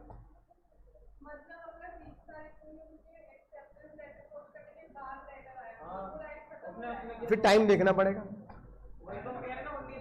नहीं नहीं नहीं, टाइम देखना पड़ेगा। टाइम बताएगा। ओ भाई तुम बहुत बिल्कुल ही कूल भाई, तुम बड़ी गहराई में जा रहे हो। ये लो भाई 20 तारीख दोपहर को 2 बजे बस। अब ठीक है, अगर 20 तारीख दोपहर को 2 बजे से पहले, 20 तारीख की दोपहर 2 बजे से पहले, 20 तारीख की दोपहर 2 बजे से पहले अगर सलमान का स्पीड पोस्ट पहुंच गया तो स्पीड पोस्ट वैलिड होगा, सुमन की यहां इनवैलिड हो जाएगी। स्पीड पोस्ट वैलिड होगी, सुमन की यहां इनवैलिड हो जाएगी। समझ में आ गई बात? अभी लीगल लैंग्वेज पढ़ेंगे, है ना? समझ में आ गई ना बात? फिर ये बताओ, सुनना ध्यान से। सलमान की बात हो गई। क्वेश्चन नंबर 2, सुमन जी कह रहे हैं ना करने का अधिकार सिर्फ सलमान को ही है, मुझे भी दो। जज ने बोला दीदी देखो कोई भेदभाव, तुम्हारे साथ भी कोई भेदभाव नहीं है। सुमन दीदी ने बोला सुनना ध्यान से, मैंने भी एक नॉर्मल लेटर बनाया था और उस नॉर्मल लेटर पे क्या लिखा? हाँ। अब मुझे लगता है कि मुझे सलमान से शादी नहीं करनी, तो जज ने बोला दीदी तुम भी क्या करो, तुम भी एक स्पीड पोस्ट, स्पीडी कबूतर बनाओ, नाइट्रोजन लगा दो उसकी पूंछ में और क्या लिख दो? मैं तुमसे शादी नहीं करूंगी। लो और बताओ, तुम्हारे लिए भी लॉ बना दिया, मैं तुमसे शादी नहीं करूंगी। अब सुमन जी भी खुश होगी, भाई चलो सलमान को अगर फेवर दिया है तो मुझे भी फेवर दिया गया है, मेरी हां करने के बाद भी मैं उससे रिजेक्शन कर सकती हूं। अब बात आ गई समय और डेट पर, तो सवाल ये बना, till what time speed post यानी कि कैंसिल लेटर किसके द्वारा बनाया गया? Cancel letter of Suman reach Salman. किस समय तक कैंसिलेशन लेटर सलमान तक पहुंच जाए कि सुमन की ना वैलिड हो जाए और सुमन की हां बेकार हो जाए? पक्का? और कोई डेट बन सकती है इसमें? और कोई डेट नहीं बन सकती। सलमान भाई जब ऑफर देते हैं ना, तो वहां बच्चा दो डेट में कंफ्यूज होता है, एक 7 तारीख और एक 20 तारीख। लेकिन जब सुमन दीदी ने अपनी हाँ बोली तो उसमें कोई डेट नहीं है, एक ही डेट है। क्या? कि सुमन का कैंसिलेशन लेटर उसके नॉर्मल पोस्ट से पहले पहुंचना चाहिए। आंसर क्या होगा? कैंसिलेशन लेटर, अभी बता रहा हूं, cancellation letter reach before yes letter. अब मुझे बताओ, इस बात को छुपा लेते हैं, चलो, है ना, इस बात को छुपा लेते हैं। चलो, सुमन दीदी ने पहले हाँ बोली, फिर सुमन दीदी को लगा मुझे शादी नहीं करनी, फिर उन्होंने एक और चिट्ठी बनाई, क्या लिखा? ना। सुमन दीदी कह रही है मैं चाहती हूं कि मेरी ना को एप्लीकेबल माना जाए, मेरी ना को एनफोर्सेबल माना जाए, मेरी हाँ वाले लेटर को एनफोर्सेबल ना माना जाए। तो सुमन दीदी जज से कह रही है कि मुझे बताओ कि मेरा ना वाला लेटर कब तक पहुंच जाए जिससे मेरी ना वाला लेटर एनफोर्सेबल हो। वही लिखा जज ने भी तो लिखा, किससे पहले पहुंच जाए? हाँ वाले से पहले ना वाला पहुंच जाए। अब उसको लिखूंगा कैसे एग्जाम में? Cancellation letter reach before acceptance letter, है ना। कैंसिल, अब बताओ, मान लो नॉर्मल एक्सेप्टेंस लेटर जो ये भेजा था ये सलमान तक पहुंचा मान लो 30 तारीख को, तो कब से पहले पहुंच जाए? तो मैं लिख दूंगा यहां पे, जज साहब ने बोल दिया बिफोर 30th, और 30th को भी शाम को 4 बजे पहुंचा तो बिफोर 4 PM। हाँ, तो पहले वाला कौन सा पहुंचा? तो ना वाला पहले टाइम से। असली सवाल ये नहीं है, असली सवाल तो मैं बता रहा हूं भाई क्या है। क्वेश्चन नंबर 3 खतरनाक सवाल ये है कि एक डाकिया एक हाथ में लेके जा रहा क्या? नॉर्मल लेटर, और वही डाकिया दूसरे हाथ में क्या लेके जा रहा है? समझ गए सवाल? समझ गए सवाल? नहीं, सुन तो लो, सवाल समझ लो। अब ये बताओ, जिस शहर में जो डाकिया अंकल होते हैं वो अलग अलग थोड़ी होते हैं, है ना। जैसे मेरे घर में भी जो डाकिया अंकल कभी चिट्ठी लेके आते हैं तो कई सालों से वही आ रहे हैं क्योंकि नौकरी उनकी वही है। अब वो कह रहे हैं पहले ये लेके आऊंगा फिर तुझे दूंगा, फिर पहले ये लेके, ऐसा थोड़ी होता है भाई। मैं पोस्टल ऑफिस पहुंचा, पोस्टल ऑफिस ने बोला इस एड्रेस के ऊपर 2 चिट्ठी हैं, डाकिया अंकल दोनों ले जाओ, और डाकिया अंकल ने दोनों एक के ऊपर एक लिखा, ये लो भैया सलमान भाई 2 चिट्ठी आई है, पकड़ो भाई, और वो अपने साइन करा के चले गए। असली सवाल तो ये बताओ कौन सा वैलिड, कैंसिल वाला हाँ वाला? सही बात। अब सुनो ध्यान से, जज साहब ने बोला, पहले लॉक सुन लेते हैं। जज साहब ने बोला तीसरा सवाल क्या बनेगा? इफ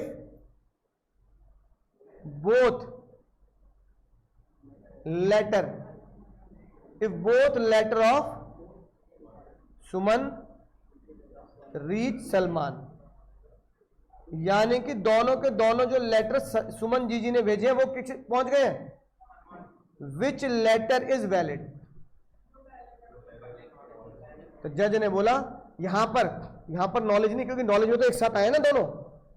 अगर तुम एग्जाम में लिख दोगे which comes to the knowledge first, अरे दोनों ही तो एक साथ आए हैं। अब दोनों अगर एक साथ पहुंचे हैं तो दोनों ही नॉलेज एक साथ आई है, तो जज ने बोला नॉलेज नहीं लिख सकते। हाँ, जज ने बोला the letter which Salman read,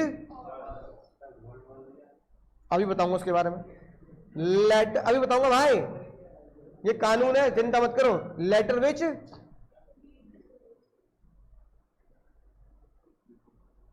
अब ये सवाल वही बच्चे कर रहे हैं जिनके मन में चोर है। मैं तो झूठ बोल देता, मैं होता तो। हाँ, अब सुनो ध्यान से। अब इसमें एक खतरनाक बात, इसमें एक राज की बात जज साहब ने इसमें डाली इन्हीं बच्चों के लिए जिनकी अंतरात्मा कह रही मैं होता झूठ बोल देता, है ना। अब बताओ भाई, कोई ऐसा खतरनाक बालक है जो ये कह रहा है कि मैंने, है ना, क्या पढ़ा, एक्सेप्टेंस पढ़ा। तो पहले जज साहब ने कहा पहले बताए मैं बोल दूं बात अपनी, उसके बाद तुम बोलना, है ना। जज साहब ने बोला मैं ये मानता हूं कि एक आम आदमी, मैंगो पीपल, मैंगो का मौसम आ ही रहा है, कि एक मैंगो पीपल क्या बनेगा, क्या पढ़ेगा, mango people read speed post first. जज ने बोला भाई एक चिट्ठी आ रही है लाल लाल लिफाफे में, और एक नॉर्मल चिट्ठी आ रही है नॉर्मल से सरकारी लिफाफे में, है ना, क्योंकि स्पीड पोस्ट रेड पेपर पे जाती है, अगर जाएगी ना, वो पोस्टल डिपार्टमेंट का रूल है, और नॉर्मल वाली व्हाइट ग्रे ऐसे में जाएगी, है ना। तो अब एक चिट्ठी आ रही सफेद लिफाफे में, एक आ रही लाल लिफाफे में। तुम्हें पता है लाल वाला खतरनाक बात होती है, इसमें लिखा भी है speed post by postal department, और तुम्हें पता है सामने वाला कोई बात अगर स्पीड से भेज रहा है तो उसका मतलब कोई अर्जेंसी होगी उसे, वरना नॉर्मल से नहीं भेज देते, बात अर्जेंसी है तभी तो। और पुराने जमाने में स्पीड, आजकल के जमाने में भी, पुराना जमाना हो चाहे आजकल का जमाना हो, स्पीड पोस्ट की फीस ज्यादा होती है और नॉर्मल पोस्ट की, भाई शॉर्ट कोरियर कराओगे तो ज्यादा पैसे लेते हैं। तो जज साहब ने बोला एक बंदा एक्स्ट्रा पैसे खर्च करके लाल लिफाफे में तुम्हें कोई चीज भेज रहा है, तो मैं ये मानता हूं कि मैंगो पीपल पहले क्या पढ़ता है, mango people read always speed post. अब आती है बात, सर आप क्या लिख रहे हो मैंगो पीपल, क्या मैंगो पीपल को जज साहब ने मैंगो पीपल लिखा होगा? जज साहब ने आम आदमी को लीगल वर्ड दिया, कॉमन मैन तो फिर अंग्रेजी, ये भी टुच्चा वर्ड हो गया, आम आदमी common man, man of ordinary prudence. अरे दादा क्या ये, यही लीगल वर्ड है, a man of ordinary prudence, a man of ordinary prudence का मतलब होता है आम आदमी, mango people common man, man of ordinary prudence, ordinary prudence PRUDENCE prudence. अब एक खतरनाक होता हूं तुम्हें, एक बालक पिछले बैच का बहुत ही दिल पे ले गया बात, कह रहा है इसका मतलब ये लॉ लड़कियों पे नहीं लगता, मैन ऑफ ऑर्डिनरी प्रूडेंस लिखा है, वुमेन या गर्ल ऑफ ऑर्डिनरी प्रूडेंस नहीं लिखा। मैंने कहा भाई तू कुछ ज्यादा गहराई में, समुद्र की गहराई के बाद भी गड्ढा खोद के चला गया अंदर। तो एक ये सीए इंटर में पढ़ोगे, सीए इंटर में आपको लॉ वाले सर एक चैप्टर पढ़ाएंगे जिसका नाम होगा रूल्स ऑफ इंटरप्रिटेशन। क्या नाम होगा? कि किसी भी लॉ को कैसे इंटरप्रिटेट यानी समझा जाता है। उस एक रूल में ये लिखा है, अगर कभी भी लॉ में, पूरी दुनिया में अगर कभी भी लॉ में मैन लिखा है तो मैन इटसेल्फ इंक्लूड, अगर लॉ में कभी भी ही लिखा है तो ही इटसेल्फ इंक्लूड, तो इसका मतलब नहीं वो कानून लड़कियों पे नहीं लगेगा। अब पूरा कॉन्ट्रैक्ट में जज साहब ने ही लिख दिया, इसका मतलब कॉन्ट्रैक्ट लड़कियों पे लगता ही नहीं है, तो मेरी बात, तो ही इंक्लूड्स और हियर मैन इंक्लूड्स वुमेन। तो man of ordinary prudence always read. अब सुनो, एक मिनट जाओ भाई, बात पूरी करने दो। अब सुनो ध्यान से, एक खतरनाक बालक कोर्ट में जाके पता क्या बोल रहा है, एक खतरनाक बालक कोर्ट में जाके बोल रहा है मैंने नहीं पढ़ी लाल चिट्ठी, मैंने क्या पढ़ी, I read normal post first. भाई जैसे तुमने बोला I read normal post first, इसके कहते पता क्या हुआ, तुमने जज के नहीं, तुमने जज की कलम पर, हाँ, पानी फेरने के चक्कर में जज कह रहा है मैं क्या बोल रहा हूं कि एक आम आदमी क्या पढ़ता है, तू क्या बोल रहा है कि मैं भी वो आम आदमी हूं लेकिन मैं तो नॉर्मल पढ़ूंगा, बोलो क्या कर लोगे। मतलब जज के रिवर्स में जा रहा है। नहीं, जज ने मान ली बात, जज ने पता क्या बोला, अगर तूने ये बोला कोर्ट में आके कि मेरे पास नॉर्मल चिट्ठी, और सलमान भाई को बोला, सलमान भाई अगर तुमने बोला मेरे पास नॉर्मल पोस्ट और स्पीड पोस्ट दोनों कैसे आई हैं, एक साथ आई हैं, और मैंने पहले क्या पढ़ी है, तो जज साहब ने बोला प्रूफ कर, क्या कर, प्रूफ कर दे। अगर तूने प्रूफ कर दिया तो ठीक है, नहीं किया तो स्पीड पोस्ट तो फाइनल है। और दुनिया का सबसे खतरनाक केस वही होता है जिसमें जज पहले से मान के बैठता है कि यही होना है। और ये केस किसने झेला था, संजय दत्त ने। संजय दत्त के हथियार पाए गए थे ना, तो उनको 4-5 साल की सजा हुई थी। उनके ऊपर एक एक्ट लगा था, टाडा एक्ट लगा था। टाडा जो लॉ बना है वो आतंकवादी लोगों के लिए बना है, मुंबई ब्लास्ट, समझ गए। उसमें पता क्या लिखा है, उसमें लिखा है जिसने बंदूक से गोली चलाई और जिसके घर में हथियार पाए गए वो आतंकवादी है। जज ये मान के बैठा है। संजय दत्त के घर पे क्या मिले, हथियार मिले। अबे ये बताओ, तुम और मैं बिजनेसमैन है, मुझे तुम्हें सिक्योरिटी की जरूरत है, तो मैं सिक्योरिटी में AK-47 रखूंगा कि भाई 1 सेकंड में 50 गोली चल जाती है उससे। अगर मुझे बचाव की जरूरत पड़ी, मुझे गोली चलानी पड़ी सेल्फ डिफेंस में, हमारे देश का लोग कहता है सेल्फ डिफेंस में मार दो कोई दिक्कत नहीं, और तो सेल्फ डिफेंस में तुम 50 गोली चलाओगे, आसपास के भी लुढ़का दो, समझ में ना बात। तो संजय दत्त ने बोला, संजय भाई अगर तुमने सेल्फ डिफेंस के लिए भी AK-47 रखी तो ये बिल्कुल गलत जजमेंट, ये बिल्कुल गलत वो है तुम्हारी धारणा। सेल्फ डिफेंस के लिए आदमी रिवॉल्वर रखता है, नॉर्मल पिस्टल रखता है, जिससे एक बारी में एक गोली चलती है। AK-47 नहीं रखते सेल्फ डिफेंस में। बम पटाखे क्यों रख रखे हैं सेल्फ डिफेंस में? कोई आएगा खो फोड़ दूंगा, खुद भी मर जाऊंगा, उसे भी लौटा दूंगा, समझ में ना बात।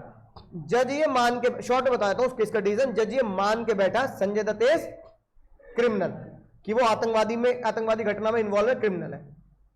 तो फिर संजय दत्त ने केस कैसे लड़ा पता है? उसमें तो सजा ये है कि उम्र कैद, आजीवन उम्र कैद। मतलब एक उम्र कैद होती है कि आप 10 साल में आ जाओगे वापस। अब देखो 3 है ना, हालांकि आउट ऑफ द कोर्ट जा रहा हूं पर फिर भी सुन लो बात। एक उम्र कैद होती है जिसमें दिन और रात अलग अलग गिने जाते हैं, तो वो 10 साल की होती है। एक उम्र कैद होती है जिसमें दिन रात एक गिने जाते हैं, वो 20 साल की होती है। और तीसरी उम्र कैद होती है जिसमें मरना ही आपको जेल में है, आजीवन कारावास। उसमें उम्र कैद का मतलब यह कि आपको जेल में ही मरना है, बाहर नहीं आना आपको। तो वैसे क्रिमिनल एक्टिविटी में तो जेल में मरने वाली उम्र कैद होती है कि भाई एक बंदे ने टेररिज्म एक्टिविटी की है तो जेल में मरना अब तुझे। संजय दत्त के वकील बहुत काबिल थे, है ना। उन्होंने कोर्ट में ये प्रूफ किया कि जज साहब आप मुझे ये बताओ, अगर आपके सर पे कोई बंदूक रख के कहे AK-47 घर में रख, आपके आगे हाथ में बम रखकर ये बोले AK-47 रख, वरना ये बम की पिन हटा दूंगा, तू भी उड़ेगा मैं भी उड़ूंगा और तेरा पूरा घर उड़ेगा, तो आप क्या करोगे? तो संजय दत्त क्रिमिनल नहीं है। संजय दत्त के ऊपर आज तक कोई क्रिमिनल एक्ट लगा नहीं, कोई ऐसी बात नहीं लगी कि आप कहते हो इसका तो पहले से क्रिमिनल रिकॉर्ड है। जिस बंदे क्रिमिनल रिकॉर्ड नहीं, जिसको पूरी दुनिया जानती है, एक अच्छे इंसान की तरह, फिल्म स्टार है, तो ये लोगों की मदद करते हैं, चैरिटी करते हैं, इस तरह की बातें बताएं। उनकी मजबूरी थी क्या रखना, अगर नहीं रखते तो वो क्या करते, मार देते। तो इस तरीके से उनकी उम्र कैद मात्र 4 या 5 साल की सजा में बदल गई, जो तुमने संजू पिक्चर अगर देखी हो तो पता लगी होगी बात, समझ में बात। तो मैं क्यों समझा रहा हूं, मैं ये कॉन्सेप्ट इसकी वजह से समझा रहा हूं कि man of ordinary prudence read, जज ये मानता है। तो सबसे खतरनाक केस वो लड़ने के लिए मुश्किल होते हैं कि जिसमें जज पहले से ये मान के बैठा है कि तू क्रिमिनल है। अरे जिसमें आपने खुद ही डिसीजन दे रखा है कि तू क्रिमिनल है, फिर तो मेरा लड़ना बेकार है, क्योंकि आप तो क्रिमिनल मान के बैठे हो ना। तुम्हारा मेरा केस होगा, जज क्या मानेगा, भाई या तो इनने फीस दी है और इनने पढ़ाया नहीं, या इनने पढ़ा दिया तो इनने फीस नहीं दी। न्यूट्रल होगा ना जज, सबूत दिखाओ। और जज अगर पहले से मान के बैठे कि फीस तो ये दे चुका है, तो फिर मेरे केस का फायदा ही क्या है, फिर तो पढ़ाना ही है मुझे। सबसे खतरनाक केस होते हैं जहां प्री डिसाइडेड होता है लॉ के द्वारा ही इज अ क्रिमिनल। तो ये सबसे खतरनाक केस है भाई, जो तुम कह रहे हो ना, मैं तो कह दूंगा क्या कि मैंने तो नॉर्मल पोस्ट पहले पढ़ी, जज क्या मान के बैठा है। तो ये बहुत मुश्किल केस है कि तुम कोर्ट में प्रूफ कर दो कि मैंने नॉर्मल पोस्ट पढ़ी है, स्पीड पोस्ट नहीं पढ़ी। तुम जज से पंगे ले रहे हो, कानून से पंगे ले रहे हो। जो कानून कह रहा है स्पीड पोस्ट पढ़नी है, तुम क्या कह रहे हो? तो जज साहब बोलेंगे भाई प्रूफ कर दे, बात खत्म। लॉ में इतना ही लिखना काफी है, प्रूफ कर दे। तू वकील ऐसा ढूंढे जो इस बात को क्या कर दे, समझ गए। 3 क्वेश्चन क्या बने भाई? अब सर ये 3 क्वेश्चन किस सेक्शन में? इस 3 क्वेश्चन में एक ही बात है, समय। क्या है भाई? टिल व्हाट, टिल व्हाट, है ना? तो जज साहब ने बोला भैया समय की कर लेना जांच। तुम तो भाई मैच करने लगा भाई। समय की कर लेना जांच, इसलिए सेक्शन 5। तो 4 और 5, सलमान को सुमन से प्यार, और समय उसके बाद समय की, उसके बाद समय की कर लेना जांच। समझ गए? नोट कर लिया भाई? एग्जाम से पहले ढंग से याद कर लेना, क्योंकि अगर सवाल अनारकली और मुन्नी वाला आ सकता है एग्जाम में, तो सवाल ऐसा भी डेट के साथ आ सकता है। अब इसमें 2 क्वेश्चन बन जाते हैं बिल्कुल क्लियर। या तो आईसीए पूछ लेगा right the legal rules for section 4 और सेक्शन 5, थ्योरी लिखनी पड़ेगी पूरी, या फिर वो केस स्टडी पूछेगा तो क्या देगा? डेट के साथ देगा कि ये ऐसा ऐसा हो रहा है, मुझे बताओ कौन सा लेटर वैलिड होगा। तो तुम्हें पता होना चाहिए कौन सा letter. Question number 1, question number 2 और भाई क्वेश्चन नंबर, नोट कर लिया सबने? अगर नोट नहीं किया तो भाई फोटो ले लो घर पे, बहुत अच्छे से साफ नोट करना, ठीक है? अभी रुक जाओ, पहले एक चीज में और समझा दूं। नोट कर लिया? हटा दूं ना? तो देखो ये हटा रहा हूं मैं, एक बार सुनना ध्यान से। क्वेश्चन 2 भी हटा रहा हूं, है ना? अब ये बताओ, पहला ऐसी जगह जहां इंडियन लॉ और ब्रिटिश लॉ एक दूसरे से अलग बात करते हैं। पहली ऐसी जगह जहां दोनों लोग क्या बात करते हैं? बिल्कुल अलग अलग। सुनो ध्यान से। तुमने अभी ये मुझे बोला, क्या सुमन जी के पास स्पीड पोस्ट है या नहीं है? बोलो। हाँ यार, इसमें कोई दबी आवाजें बोलने की जो थोड़ी है, जोर से बोलो। सुमन जी के पास स्पीड पोस्ट का मतलब क्या है? कि सुमन जी स्पीड पोस्ट के द्वारा अपने हाँ को कैंसिल कर सकती है। ये रहा भाई उनका स्पीड पोस्ट, है कि नहीं? तो सुमन जी के पास स्पीड पोस्ट है या नहीं है? तो ये रहा भाई सुमन जी का स्पीड पोस्ट। अंग्रेज लोग ये कहते हैं, सुनना ध्यान से, अंग्रेज लोग ये कहते हैं, पीछे इधर ध्यान दो, अंग्रेज लोग ये कहते हैं कि भाई ऑफर को हम मानते हैं एक बॉम्ब या पटाखा, है ना? ऑफर को हम क्या मानते हैं? और एक्सेप्टेंस को हम मानते हैं माचिस। क्या मानते हैं बाबू? तो भैया हमारे अंग्रेजों के यहां अगर तुमने किसी बम में क्या लगा दी, आग लगा दी, तो फिर वो फटेगा। पर इंडिया में थोड़ी है। इंडिया में अगर हम किसी बम की सुतली, एक तो सुतली हम बहुत बड़ी छीलते हैं, याद है स्कूल के दिन भाई, पहले पीरियड में स्कूल के टॉयलेट में बम लगेगा तो वो तीसरे चौथे पीरियड में फटेगा। क्यों? एक तो सुतली हम छीलते हैं, उसमें भी छिली हुई सुतली और बांध देते हैं, धीरे धीरे चलता रहेगा। पहले लगा दिया पीरियड में, तीसरे पीरियड में फटेगा, चिंता मत कर भाई, किसी को शक नहीं होगा। समझ में आई ना बात? और अगर भाई सुतली में आग लगा भी दी तो हम तो क्या करते हैं, हम इतने डेरिंग है, पास जाके, अरे हमारे यहाँ तो पटाखे हाथ में लेके जलाया, यूं फेंक रहे हैं हाथ में, साथ में उंगली भी जा रही उड़ती भी। हमारे तो ऐसे लोग हैं भाई। तो जज साहब ने बोला भाई इंडिया वाले लोग डेरिंग है, वो तो एक बार सुतली में आग लगाते हैं फिर बुझा भी सकते हैं, और उसके बाद अगर बम फटे भी ना तो उसे खोल के नया बम बना लेंगे, मसाला निकाल के। कुछ बच्चे तो सूंघ भी लेते हैं उसे, ठीक है ना? अंग्रेजों ने बोला भाई देखो हम ये खतरनाक काम नहीं कर सकते, हम बहुत डरपोक है। भाई सुनो इधर, हम बहुत डरपोक है, हमने एक बार अगर बम की सुतली में आग लगा दी, ओ भाई पीछे वाले भैया, एक बार हमने बम की सुतली में आग लगा दी तो वो, समझे इसका मतलब क्या? हाँ, अगर भाई सुमन जी इंग्लैंड में बैठी हैं और अगर सुमन जी ने इंग्लैंड में हाँ भेज दी, फिर उनके पास पीडी कबूतर, फिर वो अपनी हाँ को ना नहीं कर सकते। यानी कि सुमन जी के पास इंग्लैंड में स्पीडी कबूतर, एक बार आपने ऑफर के बम में आग लगा दी, माचिस लगते ही, आग लगते ही अब वो फटेगा ही फटेगा। यानी there is no speed post in England for Salman के लिए है, सुमन जी के लिए नहीं है। अब ये बताओ एग्जाम में क्वेश्चन आया, हमें इंडियन लॉ लिखना है, ब्रिटिश लॉ लिखना है? हम इंडियन लॉ लिखेंगे। हम कहेंगे इंडिया में सलमान के पास भी क्या है, स्पीडी कबूतर है, और जब तक कि क्वेश्चन ये ना कह दे बताओ इंग्लिश लॉ से क्या डिफरेंस है। अगर ये क्वेश्चन आएगा तो 1 या 2 नंबर में आएगा। तो हम 2 नंबर में लिख देंगे, as per Indian law if letter of acceptance is posted by the offeree then it can be revoke. क्या वर्ड लिखना है, it can be revoke by the offeree by speedier mode. But in British law, if letter of acceptance is posted by the offeree, if letter of acceptance is posted by the offeree, then it cannot be revoked because there is no speeder mode available in English law. और सलमान भाई के लिए law common है, 2 number में आएगा, ताकि examiner ये पूछना चाहता है कि अगर ये डिफरेंस है तो बच्चे को पता है कि नहीं पता। याद रहेगी बात। अब पढ़ के देख ले, कहां लिखी है बात। अब ये बातें भाई ये लिखी, समय की कर लेना जांच, इसलिए section 5। Time limit within which offer can be revoke. Offer कब तक रिवोक कर सकता है सलमान भाई,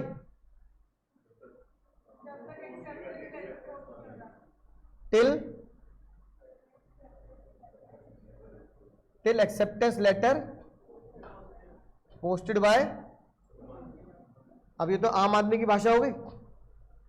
acceptance letter posted by Suman को क्या बोलते हैं, put into the course of transmission. और put into the course of transmission क्या बोलते हैं, नहीं अटक गए, put into the course of transmission को बोलते हैं भाई, होश में सुनना मैं क्या बोल रहा हूं, बच्चा ही गलती करता है। पुट, तुमने बोला acceptance letter posted by Suman, acceptance letter posted by Suman को बोलते हैं put into the course of transmission. ये बात सबने बोली। अब मैं तुमसे पूछा बताओ put into the course of transmission का मतलब क्या है। Put into the course of transmission का मतलब है एक्सेप्टेंस एज अगेंस्ट प्रपोजर। समझ गए।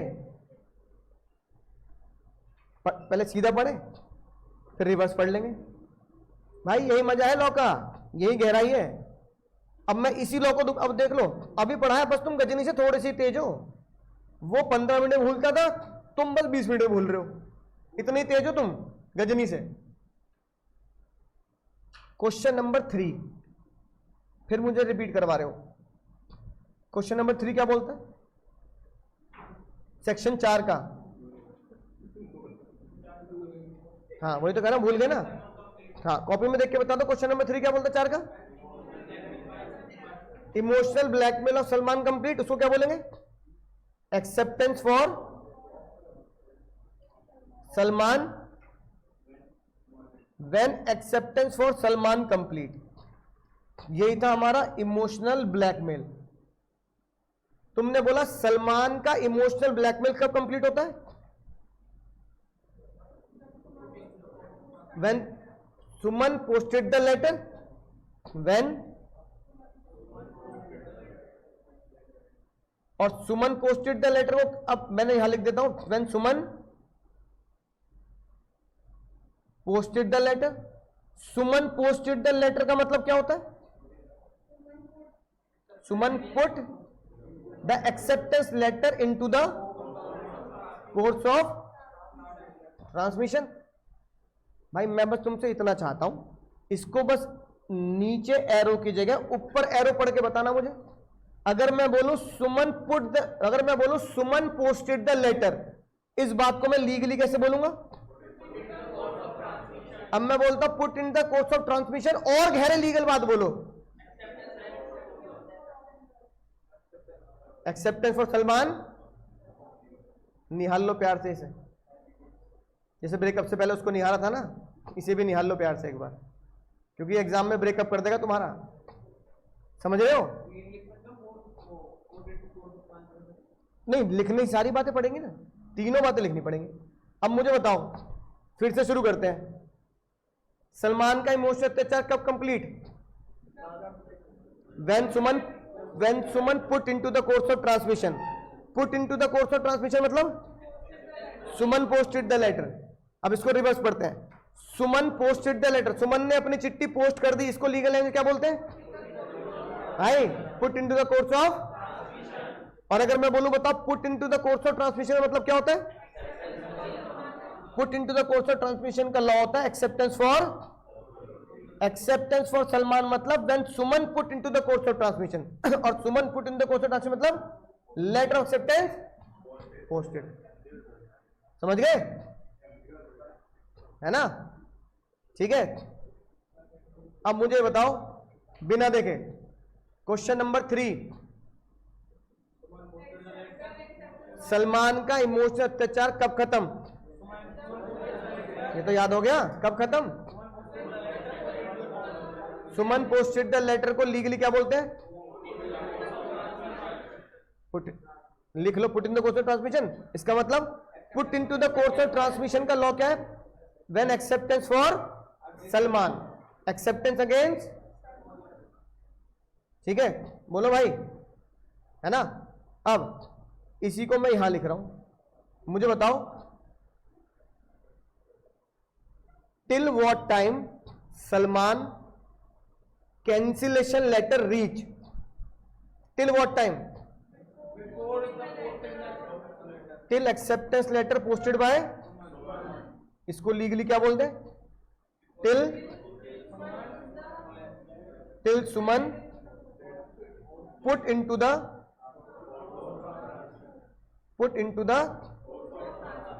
Transmission, put into the course of, यही तो बोलोगे।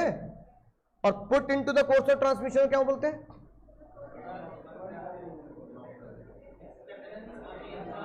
एक्सेप्टेंस फॉर सलमान, ठीक है? समझ में बात? अब देखो ये लिखा है when offer can be revoked by Salman before communication of acceptance complete as against the, अब मुझे बताओ communication of acceptance as against the proposer, proposer के लिए कम्युनिकेशन ऑफ एक्सेप्टेंस कब कंप्लीट होती है? Communication of acceptance for proposer कौन है? अब मुझे बता दो सलमान के लिए ऑफर कब पूरा होता है? आसान से बोल दो ना, सलमान के लिए ऑफर कब पूरा होता है? When letter posted by Suman, है ना? तो मैं तो इस डायग्राम में मैं भी तो ये पूछ रहा हूं कि सलमान ने जब अपना कैंसिलेशन लेटर भेजा क्वेश्चन नंबर 1 में, किस टाइम तक सलमान का कैंसिलेशन लेटर पूरा होता है? तुमने क्या बोला? When Suman posted the acceptance letter, यही बोला ना? ये लिखा, लॉ में भी लिखा है till what time Salman can revoke, तुमने क्या बोला? Till acceptance letter posted by Suman का एक्सेप्टेंस लेटर पोस्टेड कब हुआ? When Suman put into the, यही तो होगा। बस मैं तुमसे ये चाह रहा हूं कि जो तुम बोल रहे हो when letter of acceptance posted by Suman, है ना? When Suman posted the letter, when Suman put into the course of transmission, इसका क्वेश्चन क्या था? Acceptance for offer, acceptance for Salman, ये था।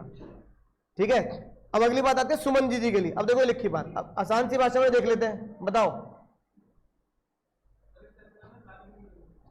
भाई, ये सवाल ही नहीं है। सवाल ये है कि मैं शादी को कैंसिल कब करूंगा, है ना? क्योंकि मुझे एग्जाम में ये पूछेगा कि कैंसिल की डेट बता। अभी रुक जाओ, खत्म ही होने वाला है तो खत्म कर दिया, बस तुम्हें बता रहा हूं। अब पहला सवाल, सलमान का कैंसिलेशन लेटर कब तक पहुंच जाए?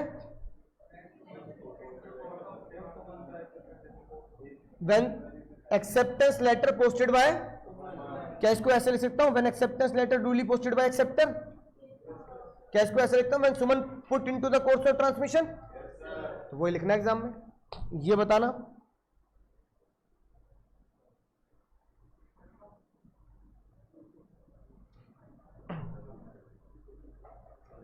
ये एग्जाम्पल का आंसर बता दो सबसे ऊपर जो लिखा है। अब फटका को सलमान समझ लेना।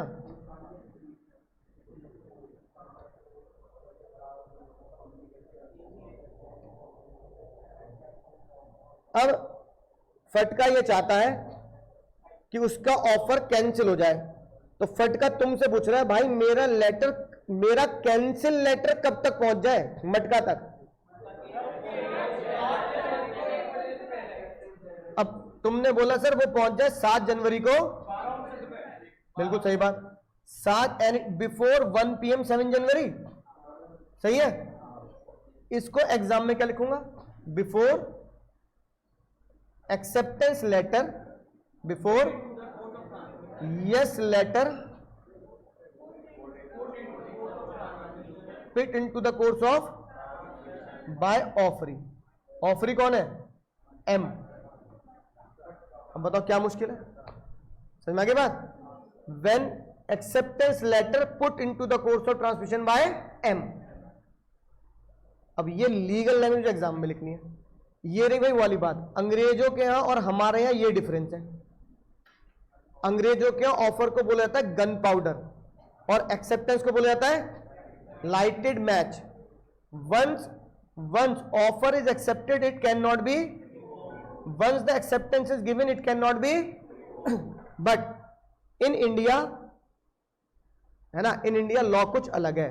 इन India acceptance can be revoke before acceptance letter receive by the, यानी इन इंडिया सुमन के पास स्पीड पोस्ट है, ये वाला लॉ।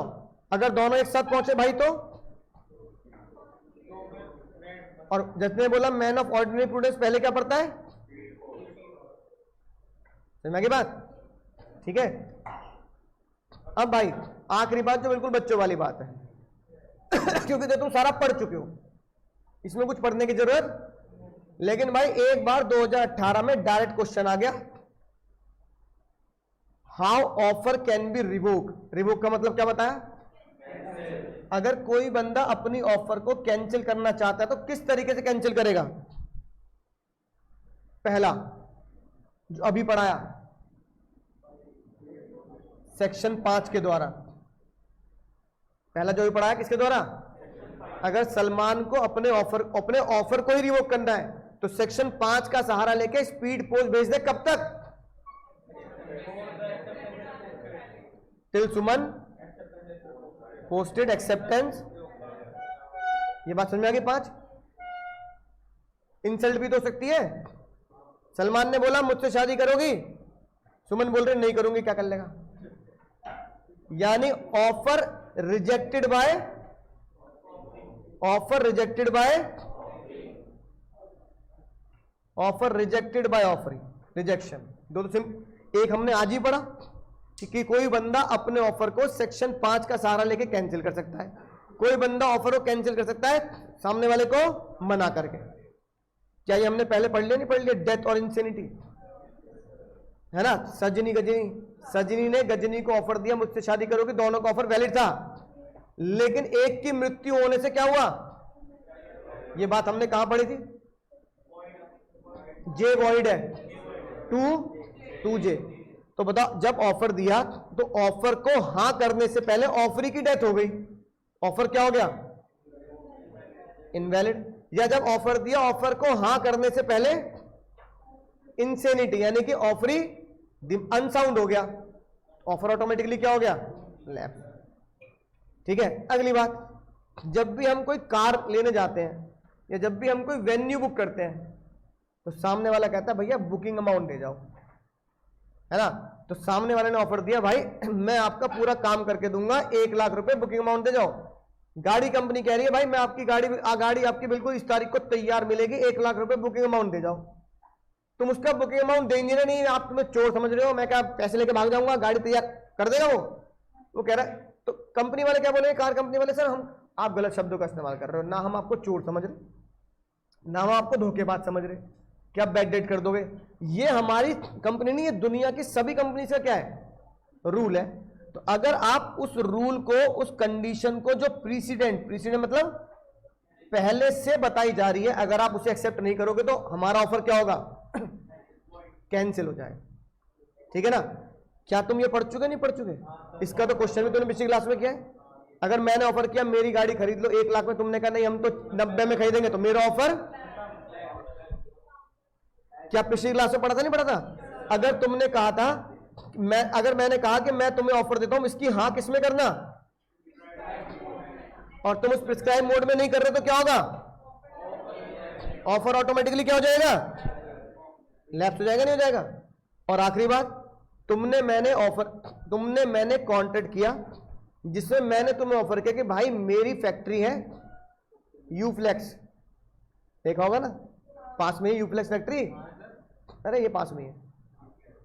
अब हाँ देख लेना, यूफ्लेक्स वो बनाती है प्लास्टिक, क्या बनाती है? अब यूफ्लेक्स एक ऐसी फैक्ट्री है, यहीं पे पास में ही है फैक्ट्री है, प्लास्टिक बनाती है। मैंने कहा भाई मैं यूफ्लेक्स का मैनेजर हूं, सेल्स मैनेजर, मैं तुम्हें ऑफर करता हूं कि भाई हमारी प्लास्टिक की पॉलिथीन तुम खरीद लेना, हम तुम्हें इतने दाम में दे देंगे। तुमने कहा सर 1 करोड़ पॉलिथीन पैक कर देना, हमारा बड़ी चेन है रिटेल की, बिग बाजार वाले कहने लगे पॉलिथीन लोगों को चाहिए होती है। अब जैसे मेरी तुम्हारा और मैंने तुम्हें ऑफर दिया, ठीक है मैं इतने दाम में तुम्हें 1 लाख पॉली बैग ट्रांसफर करूंगा, अगले दिन ही ऑर्डर आ गया गवर्नमेंट का कि प्लास्टिक बैन, तो सब्सिक्वेंट इलीगलिटी होगी नहीं होगी तुम्हारी मेरी बात? तो मेरा ऑफर मैं मना नहीं कर रहा अपने ऑफर को, सरकार की वजह से मुझे क्या करना पड़ रहा है, तो मेरा तुम्हारा ऑफर क्या हो गया? मेरा ऑफर लैप्स हो गया, या फिर वो सामान ही जल गया तो फिर ऑफर ऑटोमेटिकली। तो ये 8 कंडीशन ऐसी हैं जिससे ऑफर ऑटोमेटिकली क्या होता है बाबू? ऑटोमेटिक लैप्स होता है। जैसे ने बोला इसमें झगड़ा नहीं करना, कोई एक दूसरे के ऊपर क्या नहीं कर सकता, बताओ कब? मैंने तुम्हें ऑफर दिया, तुम्हारे लेटर को पोस्ट करने से पहले मैंने स्पीड पोस्ट भेज दी कैंसिल की, है ना? और आखिरी बात भाभी जी वाली बात, 2050 में थोड़ी हाँ करेंगे किसी बात को, तो टाइम क्या हो गया? लैप, मृत्यु, काउंटर, प्रिस्क्राइब मोड ना रखना, रिजेक्शन और इलीगलिटी, है ना? तो भाई सेक्शन 6 2018 में आया था, आज तक नहीं आया, पर इसका मतलब ये नहीं कि तुम्हारे एग्जाम में नहीं आ सकता। एग्जाम में आएगा तो क्या करना? विद एग्जाम्पल लिखना पड़ेगा, डायरेक्ट क्वेश्चन आ चुका है, ठीक है? तो इसलिए मैंने चीट कोड बनाया इसका। एक बार गाना गाया था, पता नहीं किसने, चुरा के दिल मेरा, अक्षय कुमार ने गाया था, चुरा के दिल मेरा गोरिया चली। तो सेक्शन 6 ने क्या बोला? चुरा के दिल मेरा। अब मैं सिंगर तो हूं नहीं, टीचर हूं, पढ़ा पढ़ा के आवाज खराब हो जाती है तो गाना मैं गा नहीं सकता भाई, यूट्यूब पे तुम सुन ही लोगे गाना, है ना? चुरा के दिल मेरा गोरिया। अब इसी में सारी चीजें कवर हो जाएंगी।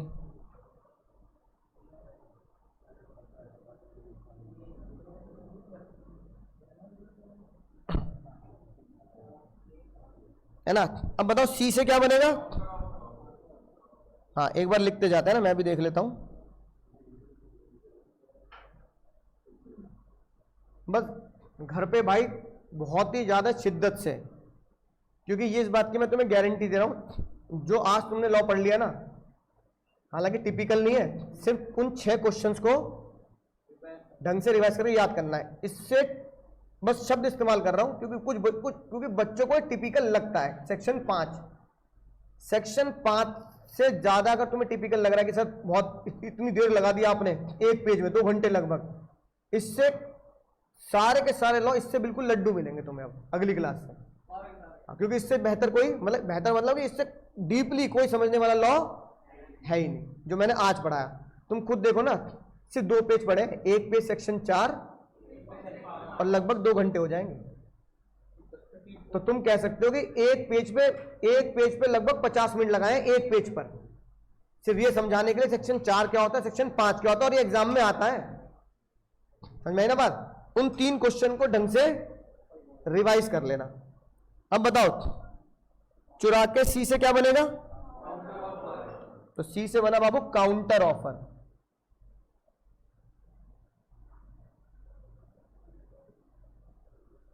डी चुरा के, अच्छा चुरा के रह गया, है ना? के को थोड़ा मैं अलग स्टाइल से लिख रहा हूं, के को मैं लिख रहा हूं के से कैंसिल। कैंसिल बोले तो सेक्शन 5 रिवोक, कि मैं अपने ऑफर को ही सेक्शन 5 के द्वारा कैंसिल या रिवोक करता हूं। दिल के डी से बनेगा डेथ और इंसेनिटी, और दिल के, रुको इसको ऐसे लिख देता हूं, चुरा के DIL, डी से बनेगा, आई से बनेगा सब्सिक्वेंट इलीगलिटी, एल से बनेगा लैप्स ऑफ टाइम, चुरा के दिल मेरा, एम से बनेगा प्रिस्क्राइब मोड, गोरिया में आर से बनेगा, है ना,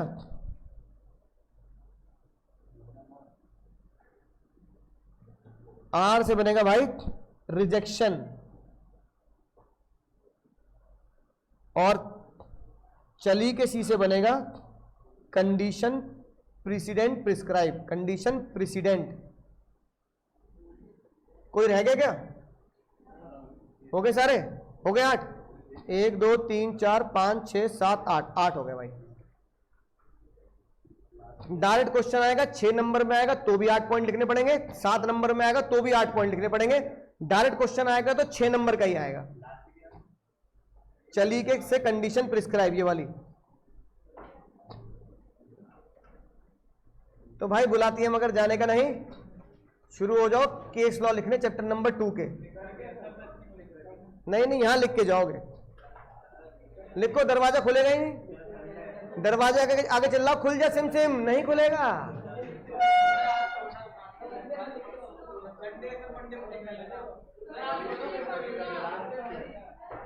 भाई एक पिक्चर देखी थी मैंने कल, उसमें एक बंदा कहता था सजा मिलेगी, बराबर मिलेगी, और सजा वो देता जरूर था।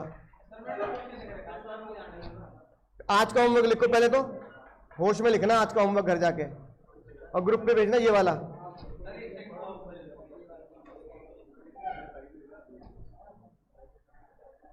शुरू हो जाओ केस लॉ लिखने।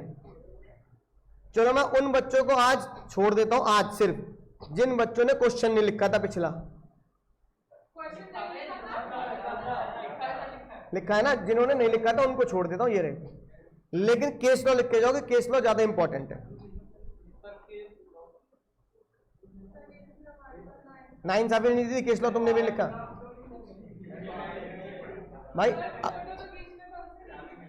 कोई बात नहीं, तो केस लॉ पे लिखने पड़ेंगे। आए के आए रो ना आए हो, ये तो कॉमन सी बात है।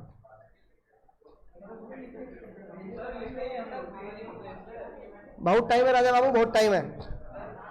अभी भी 2 घंटे होने में 15 मिनट है। 15 मिनट में लिखे जाएंगे 15 case.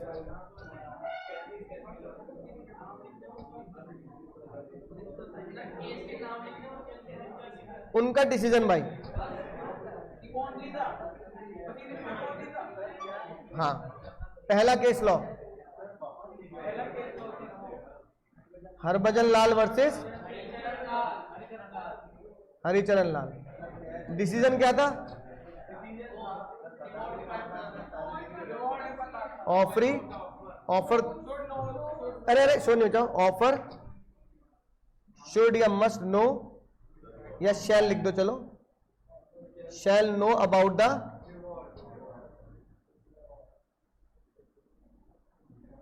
Reward of general offer. भाई ऐसे करते करते देखकर लिखना शुरू कर दो,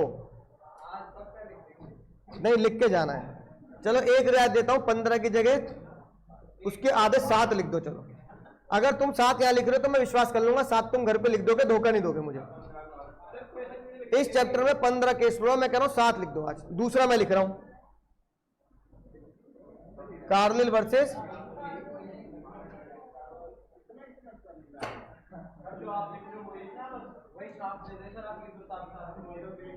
हाँ, मतलब थोड़ा सा देख के लिख लेना। कार्बोलिंग में बताओ क्या हुआ?